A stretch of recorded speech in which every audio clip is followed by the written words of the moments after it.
Here's the natural, smooth, story-driven American English script, optimized for YouTube audio and designed to be fully compliant with AI voice/TTS guidelines.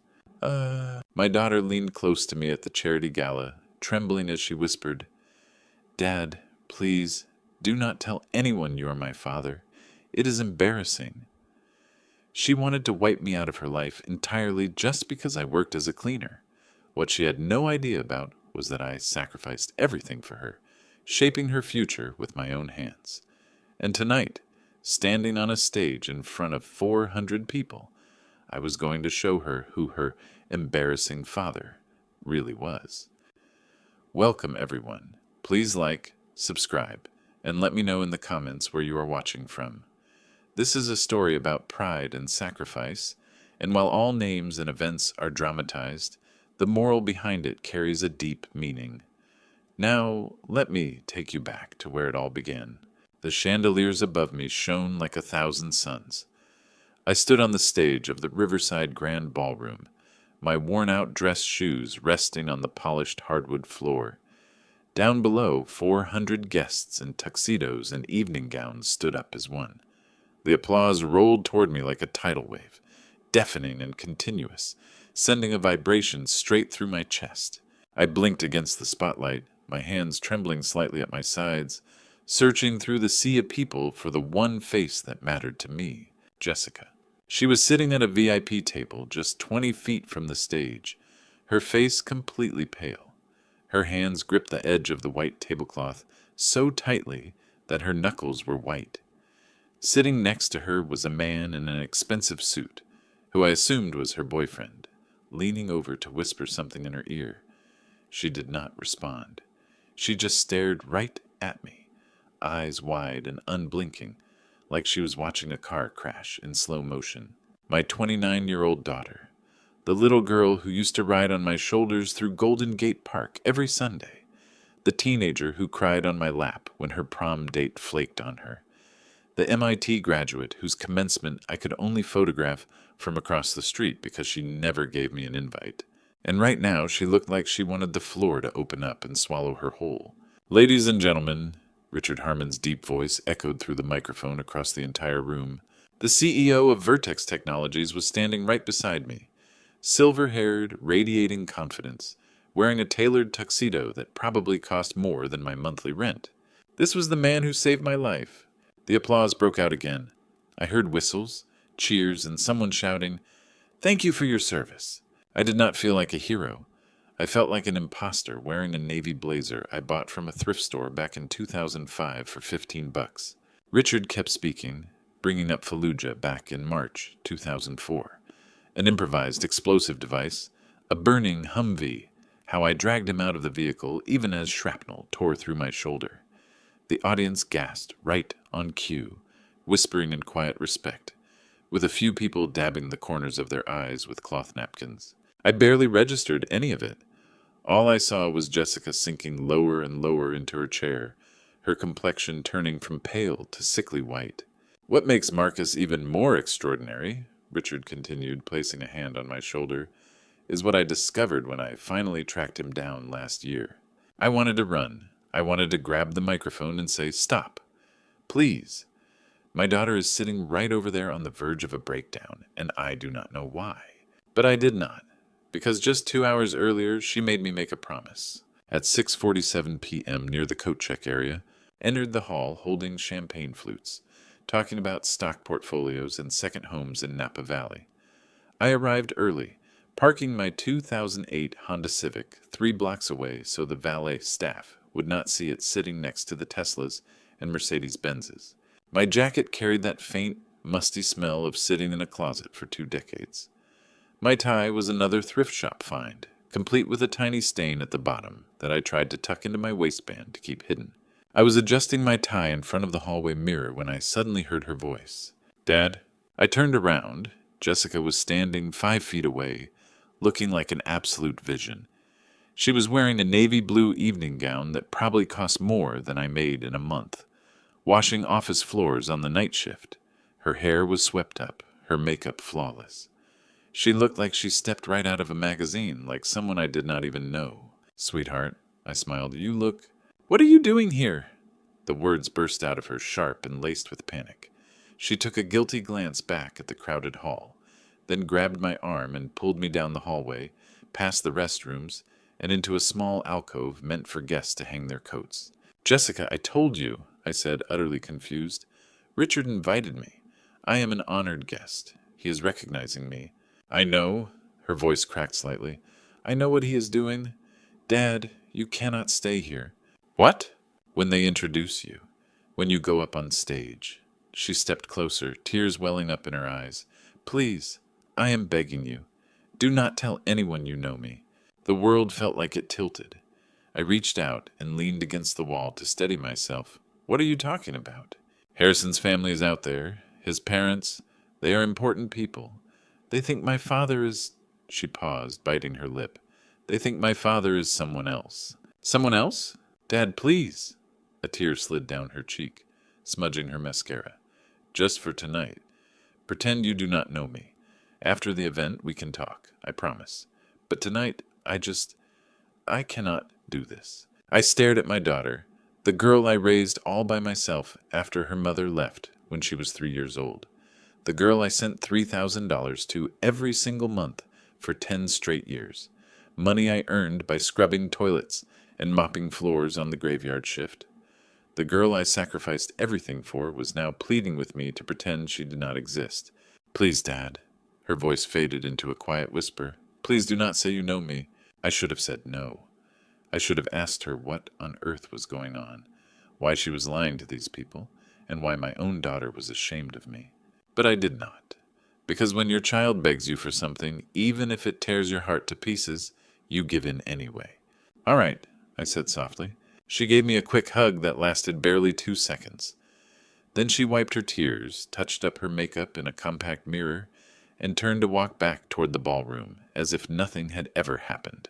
I stood alone in the coat room, staring blankly at the rows of cashmere and wool coats hanging from silver hooks, having no idea how we ever got to this point. At 8:47 p.m. back on stage, the applause finally died down. Richard was still talking, but his words sounded like they were coming from underwater. I looked at Jessica again. She was slumped in her chair, her forehead resting against her hands. The man beside her, Harrison, put his arm around her shoulder, but she pulled away. In that exact moment, it hit me. She did not want me there because she felt ashamed. Ashamed of a father who worked as a cleaner in a cheap suit. Ashamed of a man who drove a beat-up Civic and lived in a studio apartment in the Tenderloin. Ashamed because I did not fit into her new world. That realization hit my stomach like a heavy punch. How did we get here? I thought to myself. When did I become the person my own daughter had to hide? The answer came back slowly and painfully, like pulling a deep splinter from under the skin. It all started on a Wednesday night back in March 2024. A night I thought was no different from any other. A night I did not know was the beginning of the end. A night I had no clue my daughter had already decided I was not good enough. March 13th, 2024, Wednesday, 11 p.m. The vacuum hummed against the marble floor on the 47th level. In the dead silence of midnight, it was a lonely sound. Through the floor-to-ceiling windows, San Francisco glittered down below. The Bay Bridge was bright with lights. Traffic flowed along Market Street, and you could see the faint glow of the ballpark in the distance. Looking down from up here, the city seemed peaceful and orderly, nothing like the chaos on the streets I knew so well. I pushed the vacuum into a corner office featuring a mahogany desk and a leather chair that probably cost more than my car. Right on the edge of the desk, under the hallway light, I noticed a wristwatch. I shut off the vacuum and picked it up. Heavy, cold steel with a blue dial. I turned it over. A Rolex Submariner, easily worth $15,000. For 1 second, just 1 second, the thought of slipping it into my pocket crossed my mind. Instead, I pulled a sticky note off the desk and wrote, "Found this on your desk. Did not want it walking off. Marcus, night cleaners." I placed the watch down on top of the note and got back to work. 2 a.m. I sat in the basement break room. Cinder block walls, flickering lights, and a vending machine that only took exact change. My coffee was already cold. I pulled out my phone, an old iPhone 6S with a crack running right down the middle of the screen. I dropped it 3 years ago and never bothered to replace it. It still worked fine anyway. I opened my investment app. The screen buffered for a moment on the building's outdated Wi-Fi. Then the numbers loaded up. Total portfolio value, over $8,700,000. I stared at it. It was not pride I felt, but a sense of quiet validation. 30 years of patience, 30 years of discipline, 30 years of making those boring little choices that most people would laugh at. It turned out it worked. I closed the app, and my mind drifted back to the past. 1995, San Diego. I was 28 years old, fresh out of the Marines after 10 years of service, 2 deployments in the Persian Gulf, 3 in Okinawa, 1 in Somalia. The military gave me discipline, structure, and the ability to make a bed with hospital corners at 5 in the morning. It also gave me a $5,000 discharge check and a handshake. I had no idea what to do with myself. No college degree, no family. My parents passed away when I was 19. No wife, no kids. Just me and a duffel bag. I landed a night shift cleaning job at a local community college making minimum wage. During my lunch breaks, I would sit in the personal finance section on the 5th floor of the San Diego Public Library. I pulled book after book off the shelves. The Intelligent Investor, a random walk down Wall Street. I learned about index funds, compound interest, and dollar cost averaging. You did not need to be a genius to build wealth. You just needed patience. So I put that $5,000 into an S&P 500 index fund. Then month after month, I kept adding to it. $100 here, $200 there, maybe $500 when things were a bit easier. I went 2 years without a car. I never ate out. I never went to the movies. I just waited. 30 years later, that $5,000 had turned into over $8 million. And nobody knew. My coworkers did not know. My landlord did not know. And none of the old veterans I met while volunteering at the community center on weekends had any idea. I kept it that way on purpose because money changes people. It makes them look at you differently, and it makes them want things from you. I wanted to know who would still care about me when I had nothing. It was a test. So I stayed a cleaner, driving a 2008 Honda Civic with a dented door and 180,000 miles on it. I lived in a tiny studio apartment in the Tenderloin where the radiator clanked and neighbors shouted at 3 in the morning. I waited to see who would pass the test. I locked my phone, finished my coffee, clocked out at 3 in the morning, and headed down to the parking garage. My Civic sat alone under the flickering overhead light. It took 20 minutes to drive home through the quiet streets. The moment I stepped inside, I saw the photo on the fridge. Jessica in her MIT cap and gown, smiling brightly. I had not been invited to the graduation, but I still drove 6 hours to Massachusetts, stood outside the fence, used my cracked phone to snap a photo from 200 yards away and drove right back home. That was 7 years ago. I opened my phone again and scrolled down to our last message thread. Me, yesterday at 9 a.m. Sent the $3,000. Love you, sweetheart. Jessica, yesterday at 3 p.m. Got it. Thanks. 2 words. That was the entirety of what I had received from her over the past 3 months. 2 words every month. Got it. Thanks. I sent her $3,000 every month for 10 straight years, and all I got in return was 6 words. I started typing. Would you like to grab lunch this week? Then I stopped and deleted it. She was busy. She had her own career and her own life in the city. She did not need her aging father slowing her down. I decided I would call her tomorrow. Instead, she would probably pick up tomorrow. I took off my uniform, the navy blue shirt with Marcus embroidered above the pocket, along with matching pants, smelling of pine disinfectant and floor wax. Without even pulling back the covers, I collapsed onto the bed in my work clothes, staring blankly at the ceiling. There was a crack up there shaped like the Mississippi River. I had been meaning to fix it for 3 years, but never got around to it. 3:30 a.m. The streetlights outside threw shadows against the wall. Down the hallway, a couple was arguing. A baby was crying. A vehicle with sirens blaring rushed past on the street below. I closed my eyes. Tomorrow. Tomorrow I was going to call my daughter. March 14th, 2024. Thursday, 9:30 a.m. I woke up still clutching my phone. I had fallen asleep holding it, still in my work uniform, still smelling like floor cleaner. Sunlight poured through the blinds, casting sharp lines across my studio apartment. Outside, the Tenderloin was coming alive, car horns shouting and the heavy rumble of delivery trucks all blending together. I sat up, rubbed my eyes, and unlocked my phone. The last text I sent Jessica was still right there. Sent the $3,000. Love you, sweetheart. Her reply from yesterday, got it, thanks. I took a deep breath and dialed her number. It rang 3 times, then went straight to dead silence. The call was declined. I stared at the screen. I tried one more time. Same thing. 3 rings, declined. My phone buzzed with a text message.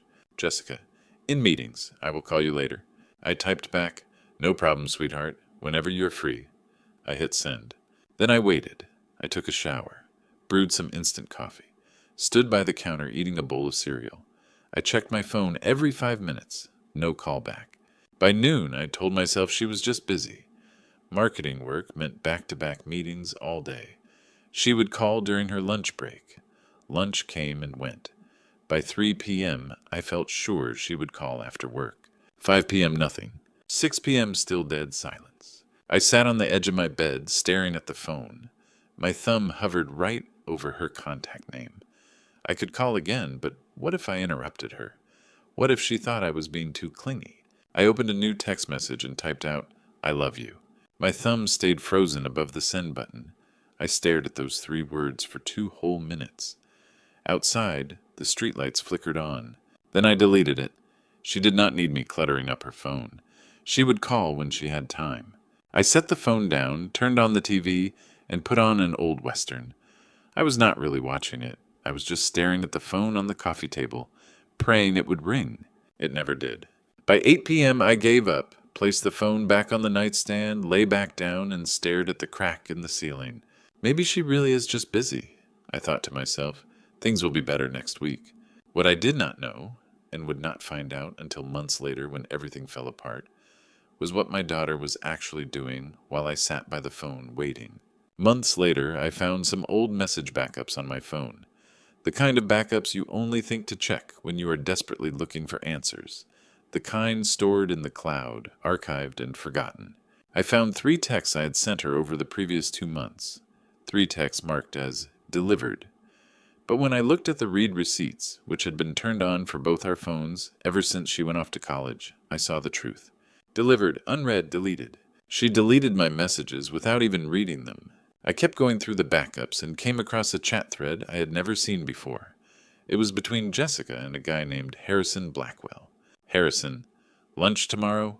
My parents are hoping to meet you soon. They are looking forward to it. Jessica, my dad is traveling right now, maybe next month. My dad is traveling. I stared at that line for a long time. I had not traveled anywhere in 5 years. The last time I took a trip anywhere was taking a Greyhound bus to Sacramento to attend an old service buddy's funeral. And that was back in 2019. I kept scrolling down and found even more. Harrison, when do I get to meet your dad? You always make him sound like such a legend. Jessica, he is super low-key. Does not care for big social gatherings. I will ask him about dinner sometime. I closed the backup and opened up my bank statements. This was something I could check in real time.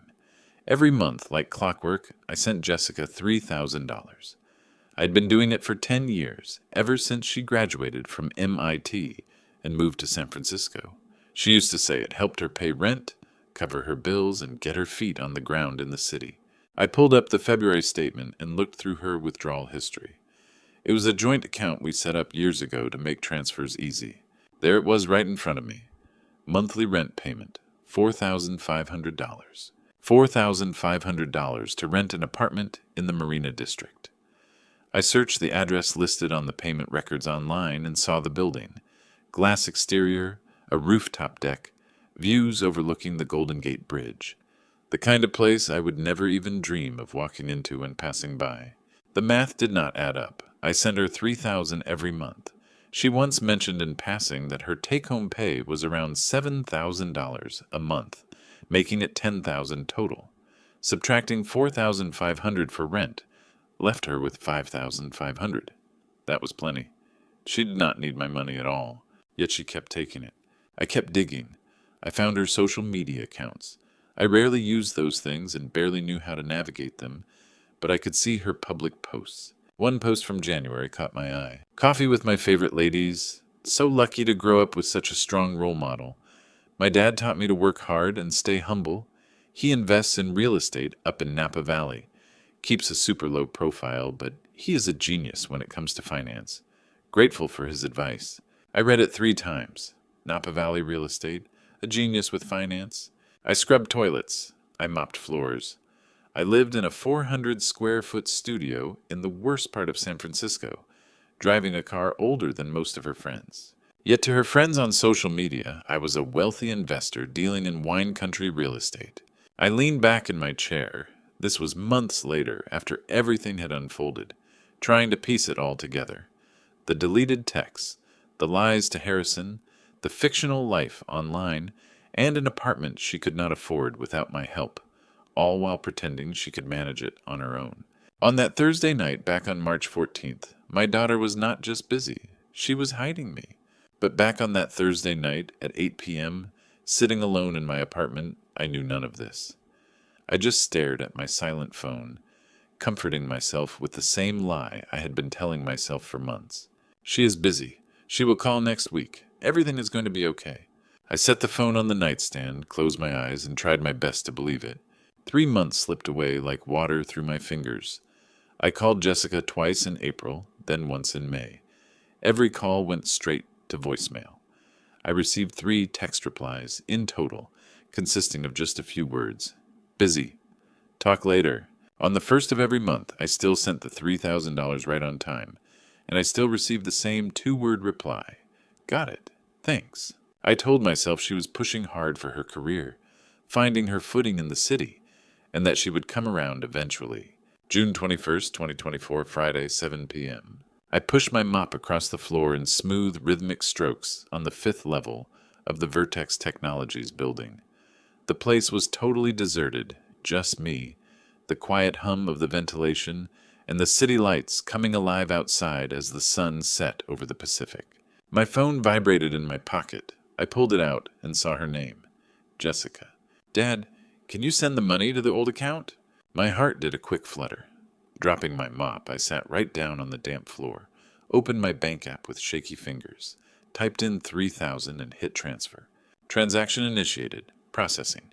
10 seconds. The longest 10 seconds of my life. Transfer complete. $3,000. I texted right back, all set, sweetheart. Is everything okay? 3 little dots popped up. She was typing. Jessica. Yeah, thanks. Just those few words. 4 words. But it was already more than I had gotten from her all month.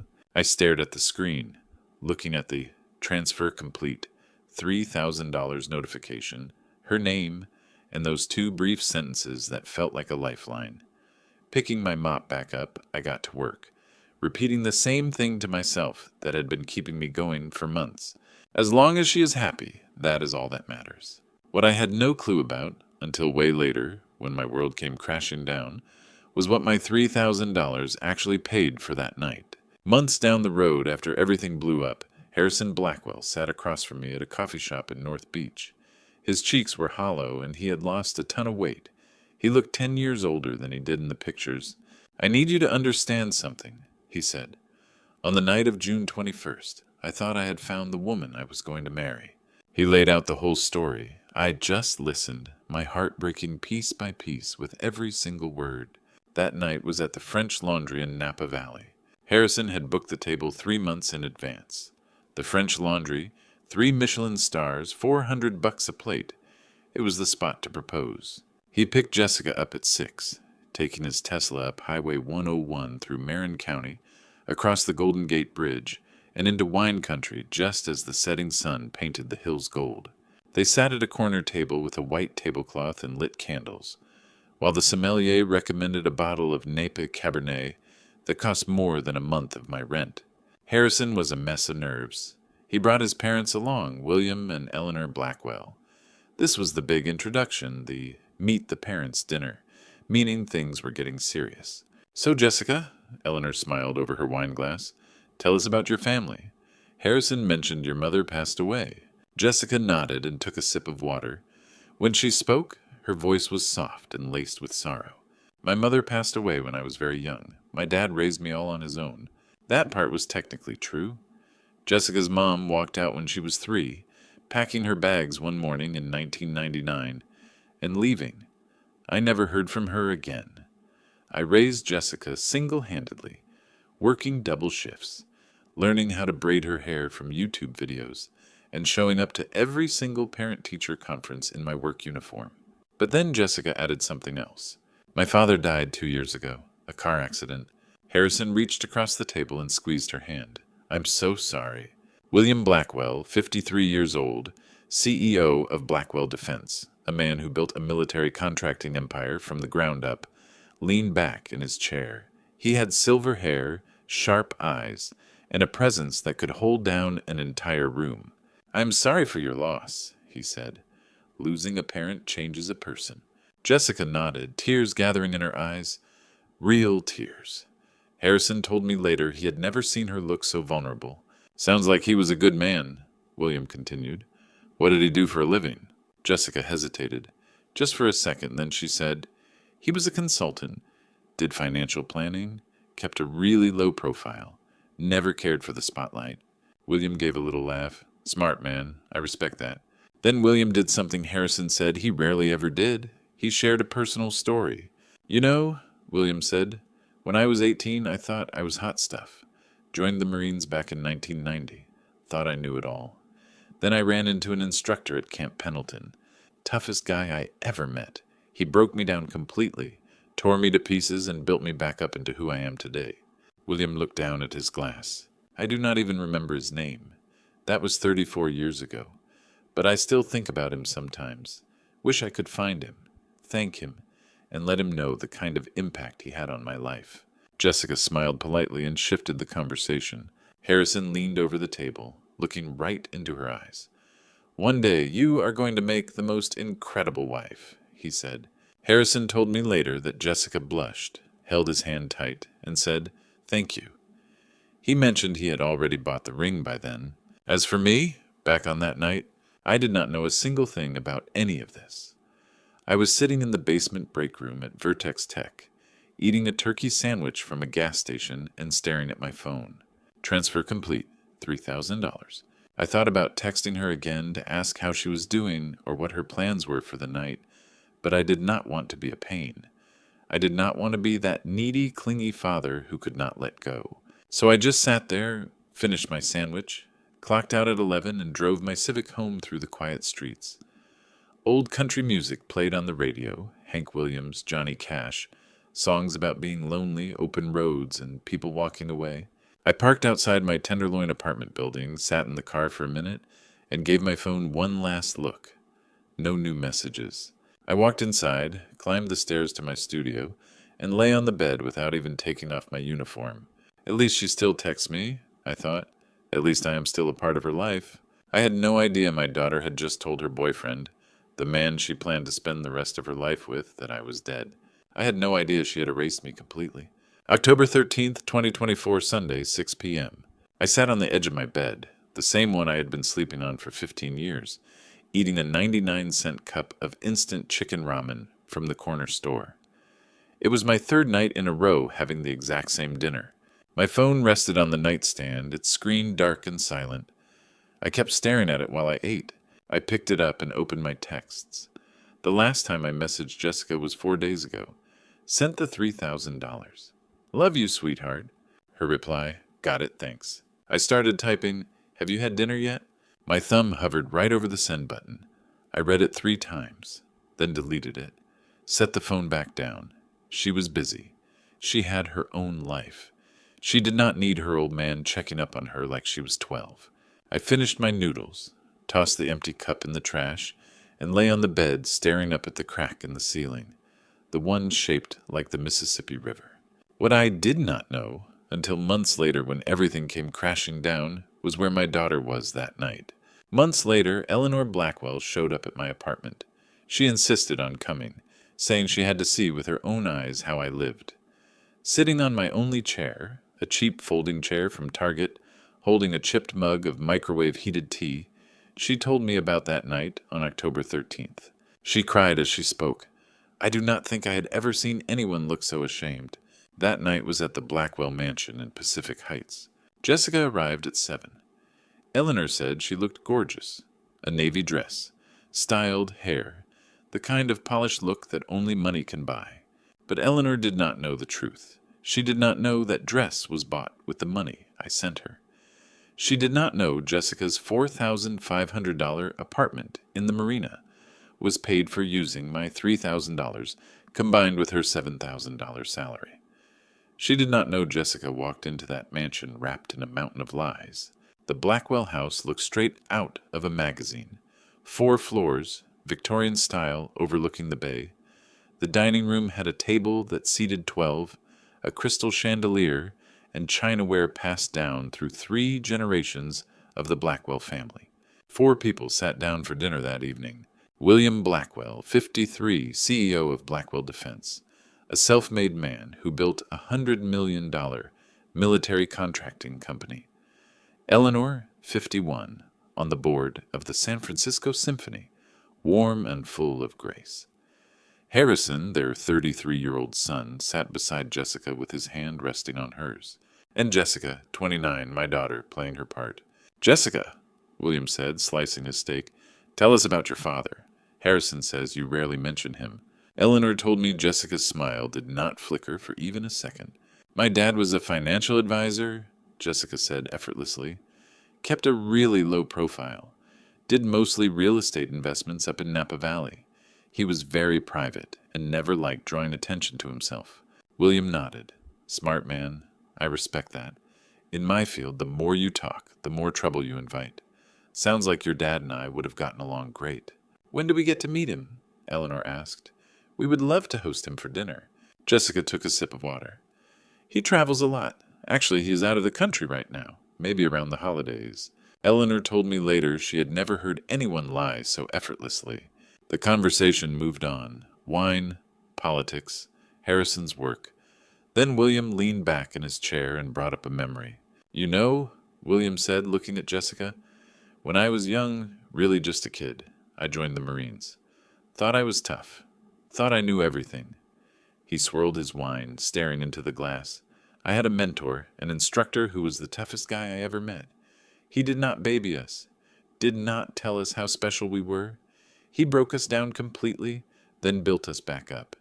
Everything I have today, the discipline, the work ethic, the leadership, I learned from him. William looked up, meeting Jessica's gaze. I do not even remember his name anymore. It has been too long, but I still think about him. Wish I could track him down, thank him, and tell him how much he shaped my life. Harrison squeezed Jessica's hand. Your dad sounds like a wise guy, too. I would really love to meet him. Jessica smiled and said, thank you. Eleanor told me later that Jessica's hand was shaking right then. Back on my end, I knew nothing about any of this that night. Laying in my tenderloin bed at 10:30 p.m., my phone finally buzzed. A missed call. Jessica. Then a text came through. Jessica, I'm tired. Heading to bed early. Talk later, Dad. I sat up and texted back right away. Good night, sweetheart. Love you.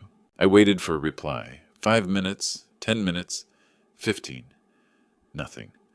I put the phone down, turned off the light, and lay in the dark, listening to the sirens racing down the street below. Maybe next time, I thought. Maybe she will call tomorrow. What I had no idea about was that October 13th was only the beginning. Over the next 122 days between that night and early February, I tried reaching out to my daughter 8 times. October 25th, I called. It went to voicemail, and I left a message. Just checking in, sweetheart. November 15th, I called. She declined it. December 8th, called again, declined. December 25th, Christmas Day. I called and left a voicemail. Merry Christmas, sweetheart. I love you. Hope you're having a good day. January 1st, 2025. New Year's Day. Called to wish her a happy New Year. Declined. January 20th. Voicemail. February 5th. Declined. In those 4 months, I only received 3 text replies. Busy.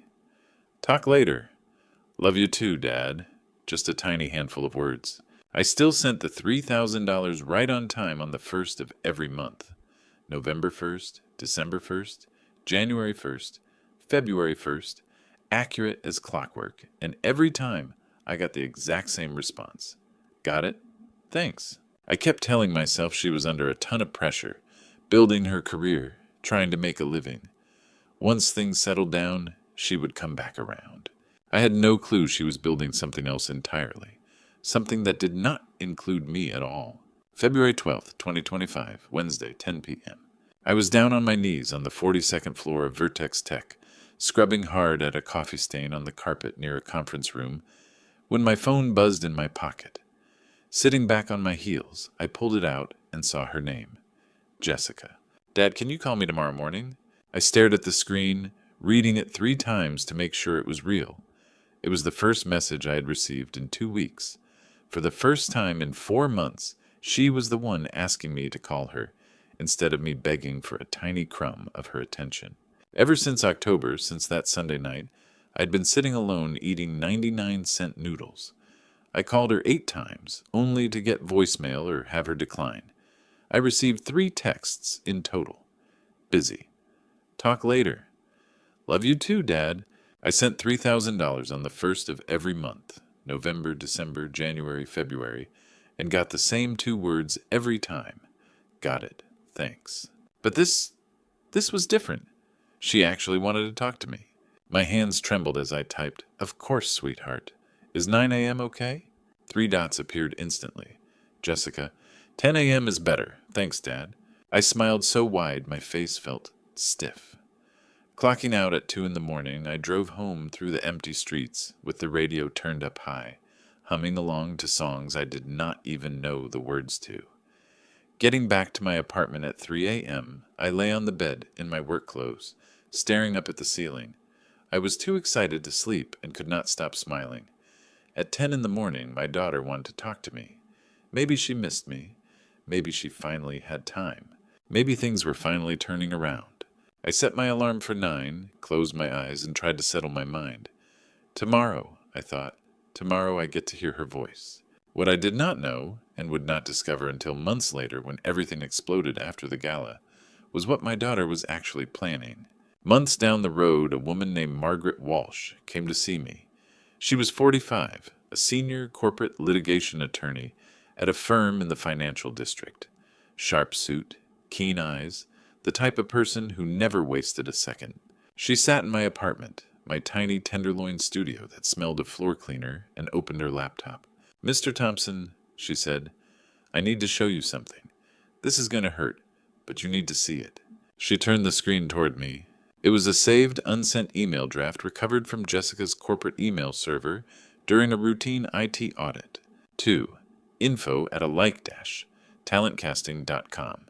Date, February 10th, 2025. Subject, urgent casting need. Professional actor required. Hello, I need a professional actor for a private event. Male, 55 to 60 years old. The role involves playing a wealthy father at 2 upcoming events, a family dinner in July 2025 and a charity gala in September. Character profile, Robert Hayes. Stanford, MBA, class of 1989. Napa Valley-based real estate investor. Widower, wife passed in 2010. 1 daughter. Net worth around 3 to 5 million, but keeps an extremely low profile. Quiet, private, avoids the spotlight. Pay negotiable, $5,000 to $10,000 depending on experience. NDA required. Absolute confidentiality is a must. Please respond ASAP. Best regards, Jessica Thompson. I stared at that email, reading it twice before looking up at Margaret. She hired someone to pretend to be me? Margaret's face remained serious. Keep reading. She clicked open another file, a spreadsheet, an Excel budget sheet Jessica kept for herself. At the very top in the notes section, written in Jessica's own handwriting, it read, "Budget plan, hire actor." Below it, she listed everything out. $8,000 saved from my transfers, November through January, 3 months at $3,000 a month. She saved $8,000 out of the $9,000 sent. $2,000 cash, advance from her Chase Visa card. Total available, $10,000. Actor pay, $10,000. Split into 2 parts. $5,000 up front, $5,000 after the gala. And at the very bottom, right under a row labeled Backup Plan, it was completely blank. She had not figured that part out yet. A wave of nausea washed over me. $8,000. That was money I sent her. Money I saved cent by cent working night shifts, mopping floors and scrubbing toilets. I sent it because I thought she needed help with rent, bills, and everyday life. She was using it to save up and hire a fake father. There is more, Margaret said softly. She pulled up another file, a screenshot from a phone backup, Jessica's Notes app. Note created February 11th, 2025 at 11:47 p.m. Nobody will ever know. Cut ties completely after the gala. He will understand eventually. He has to. I sank back into my chair, burying my face in my hands. Mr. Thompson, Margaret said, I am the attorney for the charity foundation hosting the gala. When we audited the scholarship fund and noticed discrepancies linked to Jessica's account, we were legally required to investigate. These were uncovered during a digital forensics scan. I am so sorry. I did not say anything. I couldn't. That email was never sent, Margaret continued. She must have changed her mind and went with a different agency instead. But her intention was clear. She planned it, budgeted for it, and saved the money you sent her. Money you earned cleaning buildings at night. I looked up. Why are you telling me this now? Why not before the gala? Because I did not discover it until after the gala, she explained. The audit started in October. We did not finish until November. By then, you already knew. Yeah. By November 2025, the gala was already over. My daughter's lies had been exposed right there on stage in front of 400 people. But back in February 2025, sitting in my apartment on the night before she asked me to call her at 10 a.m., I knew none of it. I just lay in bed at 3:30 in the morning on February 13th, smiling in the dark, thinking my daughter finally wanted to talk to me. I did not know she was calling to ask me not to show up at the gala. I did not know she had already found a replacement for me. I did not know I was the problem she was trying to solve. I just lay there in my work uniform, too excited to sleep, with only one thought running through my head. 10 a.m. I get to call my daughter. Things are finally turning around. March 5th, 2025, Wednesday afternoon. At 3 p.m., I was standing on the 47th floor of Vertex Tech, with a rubber squeegee in hand, wiping down the floor-to-ceiling windows overlooking San Francisco. The financial district stretched out below, glass towers, the Bay Bridge, and bright ferries carving white trails through the water. I thought about this morning. 10 a.m. Jessica actually answered the phone. Dad, I'm doing fine, just super busy with work. Love you. 90 seconds. Then she hung up. I told myself it was still progress. She picked up. She said she loved me. Something was better than nothing, I thought. What I had no idea about was what was happening 20 miles south at that exact moment. Months later, a man named David Torres sat across from me at a North Beach coffee shop. 55 years old, graying hair, slender, with a face you would forget 5 minutes after seeing it. When she first reached out, David said, I thought it was a joke. Nobody hires an actor in real life, but Jessica actually did. David laid out the whole thing. That afternoon at a Blue Bottle Coffee in the financial district. David arrived at 3 p.m. The place was packed with tech workers and tourists taking photos of their lattes. He spotted Jessica at a corner table, dressed in a navy suit, her hair pulled back, with a manila envelope resting in front of her. She stood up and shook his hand, completely professional. Mr. Torres, thank you for coming. I saw your performance at the Sheldon Theater. It was fantastic. David had spent years playing minor, obscure roles in local theater, barely scraping together $20,000 a year. Your message mentioned needing an actor? He asked. Jessica pushed the envelope across the table. Open it. Inside was a printed profile. Character profile. Robert Hayes. 58 years old. Stanford MBA, class of 1989. Real estate investor, Napa Valley. Widower, wife passed in 2010. One daughter. Net worth $3 to $5 million. Low profile, drives a Lexus. Wears Brooks Brothers suits. Plays golf. David read it twice. Is this for a film? No, Jessica said. It is for real life. I need you to play this role for 2 events. a family dinner in July, and a charity gala in September. You need to convince my boyfriend's family that you are my father. David set the profile down. Where is your actual father? Jessica tightened her jaw. My real father is not the kind of person I can introduce to my boyfriend's family. Why not? She looked away. He is a cleaner, cleans office buildings at night, uneducated, no college degree, drives a beat-up 2008 car, lives in a studio in the Tenderloin. My boyfriend's family has expectations. He just does not fit in. So you are ashamed of him. I am being realistic, she snapped back. Then her voice softened. It is better for everyone this way. David leaned back. 30 years in acting, community theater, bit parts, never making more than 20 grand a year.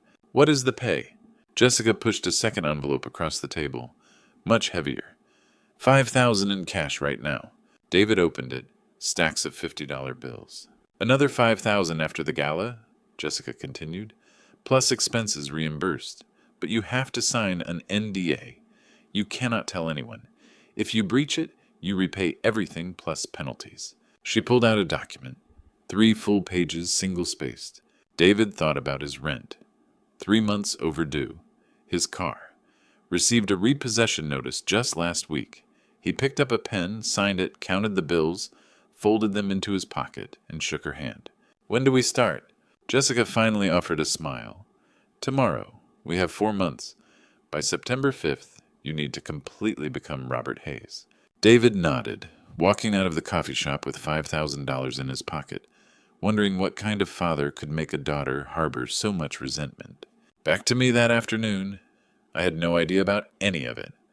Still on the 47th floor, cleaning the last window, my phone vibrated at 3:30 p.m. Jessica. Dad, crazy busy week. Talk later. Love you. I smiled and texted back. Take your time, sweetheart. I'm always here whenever you need me. 5:30 p.m. I packed up my squeegee, spray bottles, and rags, loaded everything into the cart, took the freight elevator down, walked over to my Civic in the garage, and drove home through the evening rush hour traffic. At a red light on Market Street, I looked over at my phone sitting on the passenger seat, her message still glowing on the screen. Love you. At least she said, love you, I thought. That was something to hold on to. From March through May, 12 weeks, 84 days, I kept working my night shifts, kept mopping floors from the 42nd to 47th floors of Vertex Tech. I kept sending $3,000 on the 1st of every month, March 1st, April 1st, May 1st, accurate as clockwork. Kept calling my daughter and kept getting met with silence. What I had no idea about was that while I was waiting by my phone, someone else was learning how to become me. Months later, after the gala and after everything fell apart, David Torres sat in my apartment holding a worn-out, coffee-stained spiral notebook filled with his handwriting. This is all of it, he said. Every single week, every lesson, everything Jessica forced me to memorize. He flipped open the notebook and let me read. Week 1, March 7th to 13th, 2025.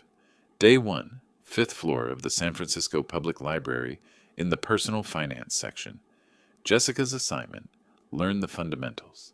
P/E ratios, cap rates, REITs, Napa Valley wine country, real estate trends. Day 3. Jessica sent me a 50-page document. Robert Hayes' entire backstory. Born in Palo Alto, 1967. Stanford undergrad, then MBA, class of 1989. Worked at Merrill Lynch from 1989 to 1995. Left to start Hayes Capital Management. She made all of this up out of thin air. None of it existed. Wife named Margaret, met at Stanford. Married in 1990. She got cancer and passed away in 2010. One daughter, Jessica Thompson. I have to memorize every word of this. Make it feel real. Make it my own memory. Week 3, March 21st to 27th. Shopping day. Jessica took me to Nordstrom and bought me a Tom Ford suit. Gray, $2,000. I've never worn anything that expensive in my life. She made me walk around in it, sit down, and stand up. You are a CEO, she said. Act like one. Omega watch, $500. A fake, but it looked real. Tumi briefcase, $300. Cole Haan dress shoes, $250. She taught me how to shake hands. Firm with 3 seconds of eye contact. Not too long, not too short. You are confident, she said, not arrogant. You have made enough money that you do not need to prove anything to anyone. Week 5, April 4th to 10th. We met 3 times this week at different coffee shops. She ran mock interviews with me. She played Harrison's dad. How is the market looking? Me, volatile. The Fed is taking a hawkish stance, so I am shifting capital into municipal bonds. She, good, but speak slower. You are not in a rush. You have all the time in the world. We practiced for 2 hours. Same questions, different answers. She corrected my posture, my tone, the way I held my coffee cup, everything. You cannot mess this up, she said. Harrison's family is sharp. If you seem unnatural, they will pick up on it. Week 8, April 25th to May 1st. Golf lessons, online videos. I have never played golf in my life. Jessica said, I do not need you to play well. Just look like you know what you're doing. Know the terminology, handicap, birdie, par, backswing. She quizzed me on Stanford's late 80s MBA program, picking an obscure time frame because it was before the internet era and hard to verify. She was smart. She made me memorize names of Napa restaurants. The French Laundry, Auberge du Soleil, the restaurant at Meadowood. I had to talk about them like I had been there 100 times. You are low-key wealthy, she said. You do not brag, but people can feel it. They can tell. Week 10, May 9th to 15th. Dress rehearsal at her apartment. She sat me down at her dining table, switching back and forth, playing herself. Harrison and Harrison's dad. She, as Harrison's dad. Mr. Hayes, what are your thoughts on the defense sector? Me. Volatile, but Blackwell Defense has strong fundamentals. I admired your company's hedging strategy during the 2020 downturn. A lot of firms panicked, but you held steady. She smiled for the first time in weeks. Perfect. Say it just like that. We ran through 20 different scenarios. What if they asked about Margaret? What if they asked about my business? What if they wanted to visit Napa? She had an answer prepared for every single question. You are my father, she said. You have to be flawless. Week 12, May 23rd to 30th. Final dress rehearsal. I was in the suit, watch, shoes, and all. Sitting like a CEO, talking like a CEO. I knew the backstory by heart. Stanford MBA, 1989. Merrill, Hayes Capital, Margaret, Cancer, 2010. Jessica sat across from me, studying me for 5 full minutes without saying a word. Then she said, You are ready. I closed the notebook and looked at David. She spent 12 weeks, I said. 12 weeks turning you into me, into a better version of you, David said softly. That is what she told me. He is a good person, but he is not someone I can present to people. You are. I said nothing. I couldn't. Because while David was learning how to be Robert Hayes, I was experiencing what it felt like to vanish. My 12 weeks, March 7th to May 30th, 2025. March 1st, I sent $3,000. Texted, Love you, sweetheart. Received 2 words back. Got it? Thanks. March 10th, I called. She declined. Text came in meetings. March 18th, called again. Voicemail. I left a message. Just checking in. Hope work is going well. Miss you. No reply. April 1st, sent $3,000. Texted, how is work going? 6 hours later, good, busy. April 12th, she answered the phone and spoke for 4 minutes, our longest call in months. Dad, I'm swamped right now. Can I call you back later? Of course, sweetheart. She never called back. May 1st, sent $3,000. May 20th, called. Voicemail. Left a message. Miss you. Haven't heard your voice in weeks. Just wanted to make sure you're doing okay. No reply. May 30th, I sent my 47th unanswered text. Just want to make sure you are doing well. Nothing.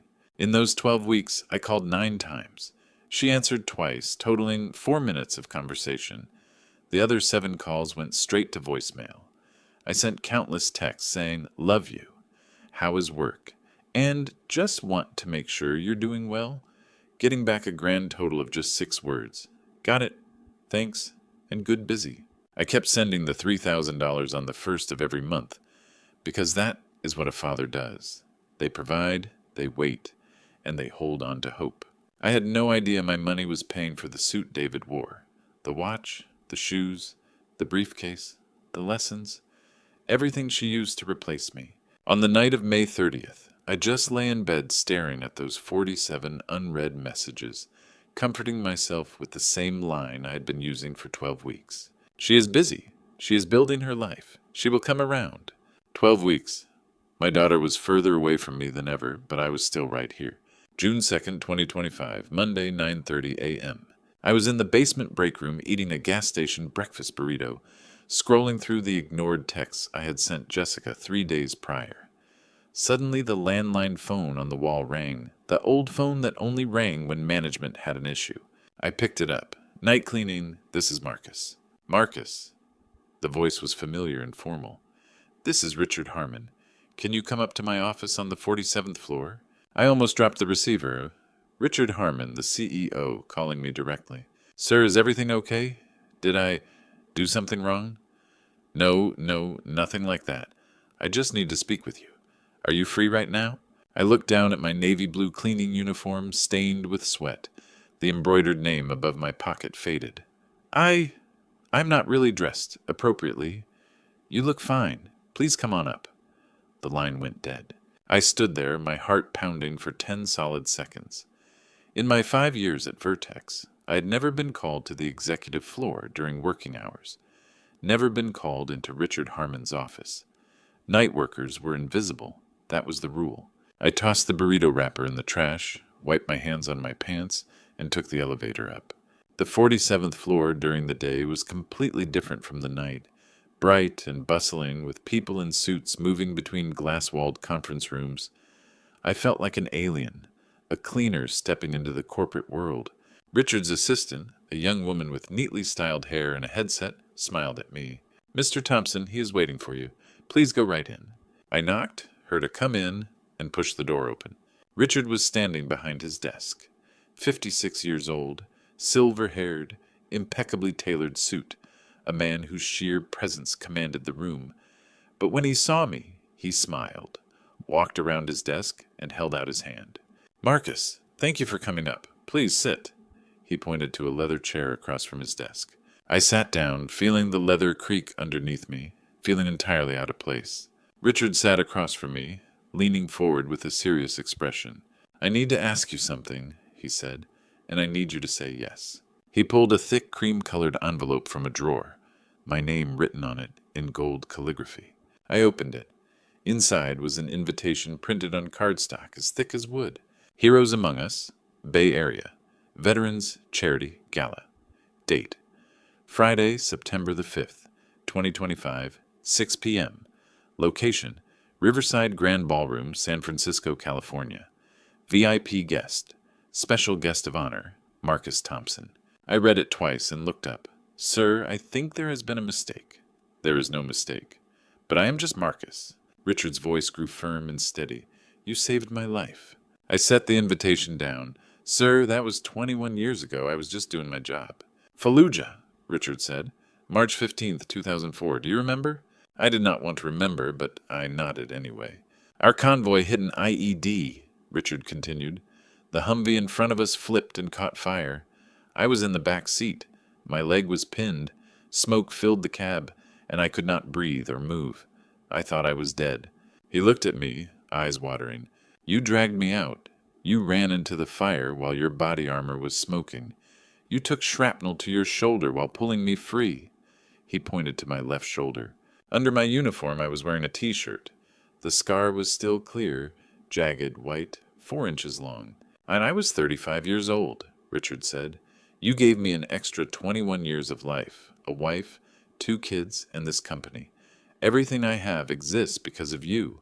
I did not know what to say as memories flooded back, black smoke, screaming, the smell of burning fuel and melting plastic. I had seen Lieutenant Harmon trapped inside through the window, terrified. I ran over without hesitation, yanked the jammed door open, reached inside, grabbed his vest, and pulled. His leg finally came free, and I dragged him 10, 20 feet away before intense heat hit my shoulder. A white-hot, searing pain followed. I looked down, saw blood and smoke rising from my armor, and then medics rushed over, tackling me to the ground as everything went black. "I have been looking for you," Richard's voice brought me back. "For years.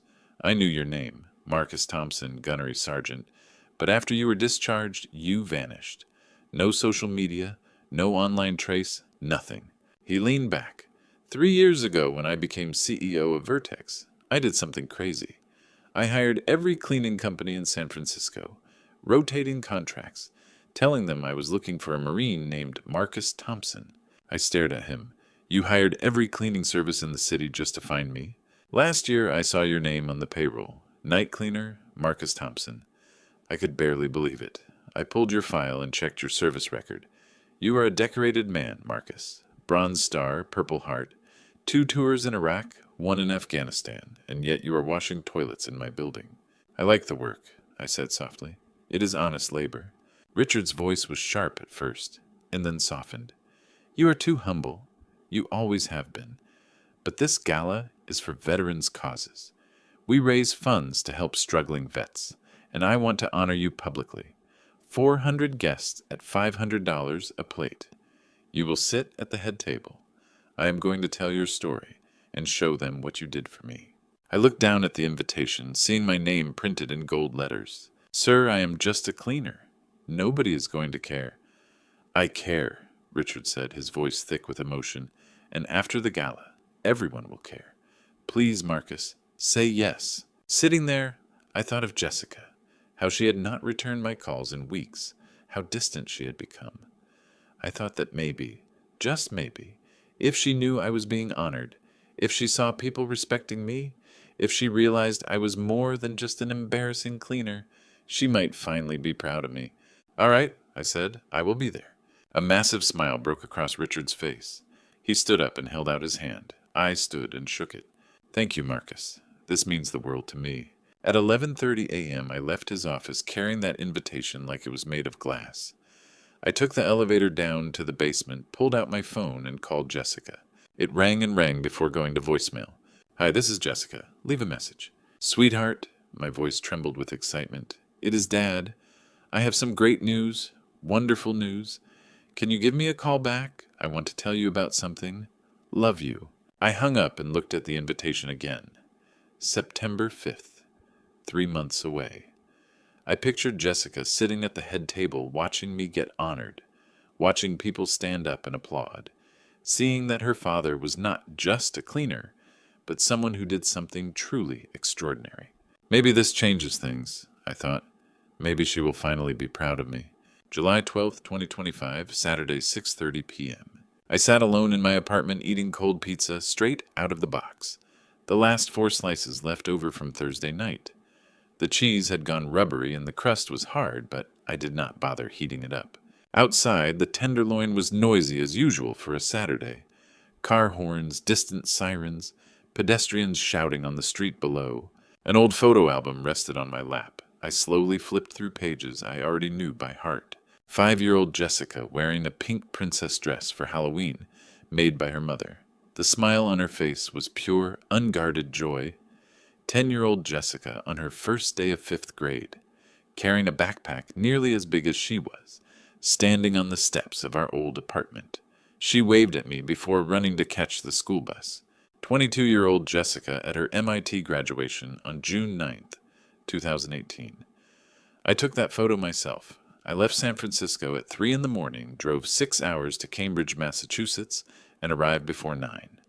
I parked 3 blocks away and walked near Harvard Square where the ceremony was held. Standing behind a tree 200 yards away, outside the fence, I used a cheap camera phone I bought specifically for the trip. Through the crowd, I saw her in her black gown and gold honor cord, tossing her cap into the air with 400 other students. I snapped the picture, blurry and far away, but it was her. She had not invited me or told me the date. I found out from a postcard the school accidentally sent to my address. I did not step closer or wave because I knew she did not want me there. I just wanted to see her, even for a second, before driving 6 hours back home. Now, 7 years later, I was still staring at that blurry photo. My phone vibrated at 6:45 p.m., a text from Jessica. Dad, miss you. Hope you're doing well. My heart squeezed tight. I pushed the pizza box aside and read the message 3 times. Missed me. I replied instantly, I'm doing great, sweetheart. How are you? Want to get dinner together this week? I hit send and stared at the screen, waiting. 1 minute, 5 minutes, 10 minutes, 15 minutes. Nothing. I set the phone face up on the couch armrest and kept flipping through the album. 12-year-old Jessica holding a science fair trophy. 16-year-old Jessica at prom, standing stiffly next to a boy whose name I never learned. The phone remained silent. Months later, Eleanor Blackwell told me what happened that night. While I was sitting alone eating cold pizza, my daughter was hosting a dinner party at the Blackwell estate in Pacific Heights. 6 people sat at the table. William Blackwell, 53, Eleanor, 51, Harrison, 33, Caroline, 28, Harrison's cousin and a lawyer, Jessica, 29, and a man I'd never met, Robert Hayes, as Jessica introduced him. His real name was David Torres, 55 years old, an actor. That night, he played the role of Jessica's father. He wore a tailored gray Tom Ford suit, a delicate, expensive-looking Omega Seamaster watch on his left wrist, and brought a $150 bottle of 2018 Cabernet Sauvignon, handing it to Eleanor with a warm smile and a firm handshake. Thank you for having me, Mrs. Blackwell. His voice was smooth and confident, implying decades spent in country clubs and boardrooms. At 6:30 p.m., they sat down to dinner in a large dining room with a crystal chandelier, a 12-person mahogany table, antique china, and silverware glowing under soft gold lighting. William poured the wine and raised a glass. To family, he said, and to new friendships. Everyone clinked glasses.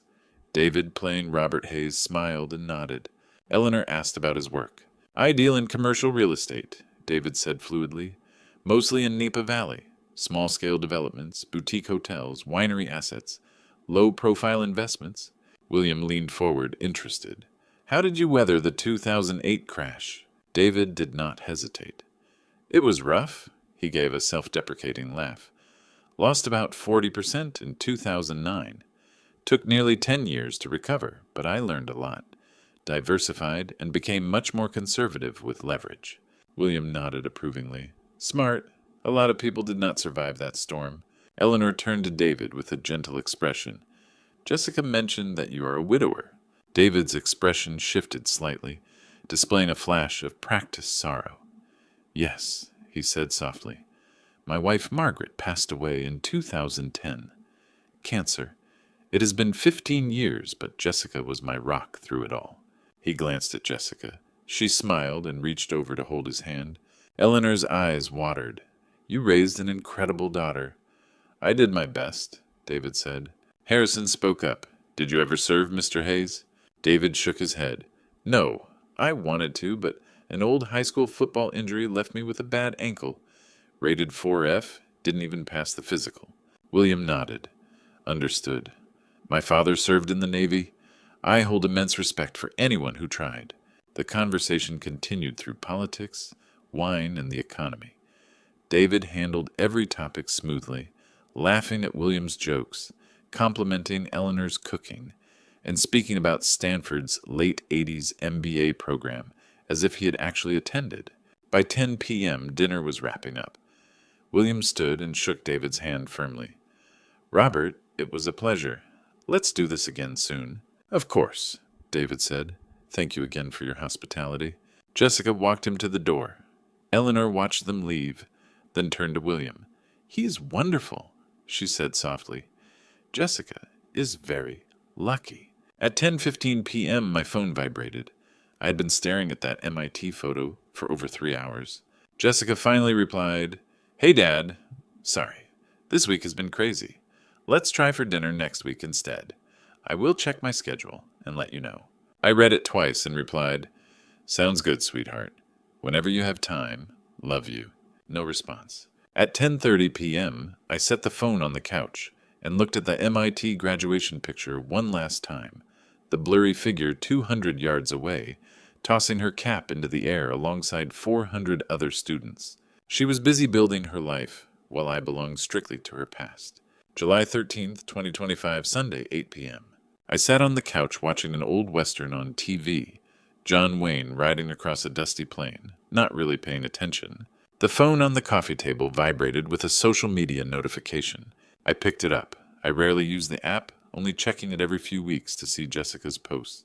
I tapped it open. A new photo had been posted 2 hours ago. Jessica was with a man I had never seen before, sitting in a restaurant whose background I recognized instantly. Quince, an upscale spot in downtown San Francisco that I had walked past 100 times waiting for the bus. White tablecloths, soft lighting, a meal there cost more than my daily wage. Jessica was radiant, smiling with her long hair down, wearing a navy dress I had never seen. The man beside her was older, in his 50s, maybe 60s, with neatly styled silver hair, an expensive gray suit, and a polished watch gleaming on his wrist. His hand was placed close to hers on the table. The caption read, "Dinner with Dad." I stared at the screen. Dad. I zoomed in on the man's face. I had never seen him before in my life. My hands began to shake as I hit the call button. 8:03 p.m. The phone rang once and was hung up. I texted immediately. "Sweetheart, I saw the photo. Who is that man?" I watched the screen. The text showed delivered. No response. I waited 5 minutes, 10 minutes, 15 minutes, nothing. I called again and it was hung up. I sent another text. "Jessica, please, I'm so confused. Who is he?" Still nothing. I set the phone down and looked back at the photo. The man's face, his silver hair, his expensive suit. Who was he? Week 1, July 13th to 19th. I called 5 times. 4 went to voicemail. 1 was hung up while ringing. She saw my name and rejected it. I sent 8 texts, short ones, long ones, pleading ones. On July 16th, I finally got a reply. "Dad, I'm really busy right now. Talk later." Just those few words followed by complete silence. Week 2, July 20th to 26th. I called 4 times, all declined. On July 22nd, I wrote her a long email, sitting at the kitchen table for 2 hours, typing and editing. "Sweetheart, I'm so worried. I do not understand what is happening. Who is the man in that photo? Why didn't you tell me about him? I am your father. Please talk to me." I hit send at 11:47 p.m. No reply. Week 3, July 27th to August 2nd. I called 3 times, all declined. On July 30th, I drove to her office building, a sleek glass tower, near the Embarcadero in downtown San Francisco. I had never been inside before. Arriving at 6 p.m., I hoped to catch her after work. I walked into the lobby, marble floors, modern furniture, a security desk near the elevators. A guard in a sharp uniform stopped me. "Excuse me, sir, do you have an appointment?" "I'm here to see Jessica Thompson," I said. "I'm her father." The guard picked up the phone, dialed, and waited. "Miss Thompson, there is a gentleman here to see you. Says he is your father." A pause. "Understood, I will let him know." He hung up and looked at me with a polite but neutral expression. "She is in a meeting right now. She asks if you can come back another time." I stood there stunned for a moment. The lobby felt vast and cold. "Can you tell me when she will be free?" "Sorry, sir, I do not have that information." I nodded, turned around, and walked back to my car. Sitting in the driver's seat, I stared at the building for 20 minutes before sending her a text. "I came to your office. Are you avoiding me?" No reply. Week 4, August 3rd to 9th. Complete silence. I did not call or text. Every night before bed, I just opened that photo and stared at it. Dinner with Dad. The man's face, his silver hair, his expensive suit. Who on earth was he? Week 5, August 10th to 16th. On August 12th, I made one last call, declined. I sent a text. "I do not understand what is happening, but I still love you."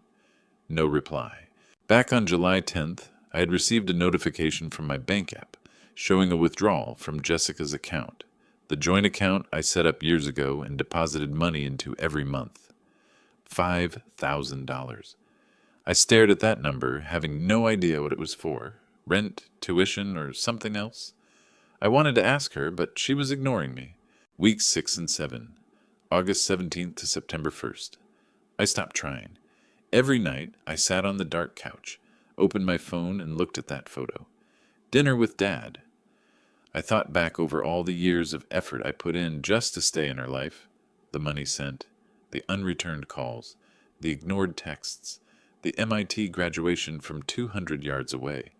And now this, a stranger sitting beside her, smiling, playing the part that belonged to me. September 1st, 2025, 11 p.m. I sat in my darkened apartment staring up at the ceiling. Tomorrow I was going back to her office. No matter how long, I had to wait. I wanted an answer. I needed to know the truth. 11:30 p.m. I set an alarm for 4 p.m. The next day, I would leave work early to reach her office before 6 p.m. This time, I would not leave until I saw her. I set the phone down and closed my eyes. Enough was enough. I had to see her. September 2nd, 2025, Tuesday, 4:30 p.m. I found my supervisor on the 42nd floor. "I need to leave early today," I said. "Family emergency." He looked up from his clipboard, frowned slightly, then nodded. "All right, just be back on time tomorrow." "Thank you." Grabbing my jacket, I took the elevator to the basement, clocked out, and walked to my car. My 2008 Honda Civic sat in the employee lot, scuffed and faded under the afternoon sun. I got into my car, started the engine, and headed toward downtown San Francisco. Traffic was heavy, and it took me 40 minutes to reach 555 Market Street, Jessica's office building. It was a sleek, 30-story glass tower, reflecting the blue sky like a giant mirror. I parked in a public garage across the street, paid for 2 hours, and then walked back to my car. Rolling down the window, I sat in the driver's seat and kept my eyes glued to the building entrance. 5 p.m. People began streaming out the doors in suits, briefcases, and designer handbags. Young professionals were laughing, talking on their phones, and rushing off to happy hour. I scanned every single face. 5:30 p.m., still no sign of Jessica. 5:45 p.m. Then I saw her. She stepped through the glass doors wearing a black blazer, a white blouse, and a leather bag over her shoulder. Her hair was pulled back into a neat ponytail. She looked capable, confident, and like she belonged entirely to that world of glass towers and expensive coffee. I pushed my car door open and stepped out. "Jessica." She froze and turned around, her eyes going wide. "Dad, what are you doing here?" I walked across the pavement toward her. "You have been avoiding me for 7 weeks." I could not help it. She glanced around nervously, her eyes darting across the passing pedestrians. "Dad, not here. We can talk later." "No, right now." I stopped a few feet away from her. "Who is the man in that photo?" "Just a friend." "You captioned it, 'Dinner with Dad.'" She said nothing. I took a deep breath to steady myself. "Jessica, I have some wonderful news. The CEO of our company invited me to a gala this Friday, September 5th. I am being recognized. I wanted you to come with me. I thought you would be proud of me." Her face went pale. "This Friday? September 5th? "Yes, 6 p.m. The Riverside Grand Ballroom. I have VIP invitations. You can bring Harrison. I would love to meet him." Her hands began to shake. "Dad, I cannot go. I am busy." "Busy? Is there anything more important than this?" Her voice turned cold. "Dad, do not go to that gala." I stared at her. "What? Are you saying I would embarrass you?"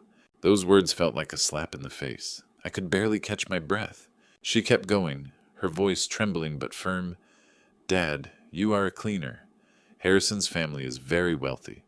His father runs a defense company, and his mother is on the board of the symphony. And you clean toilets." My chest tightened.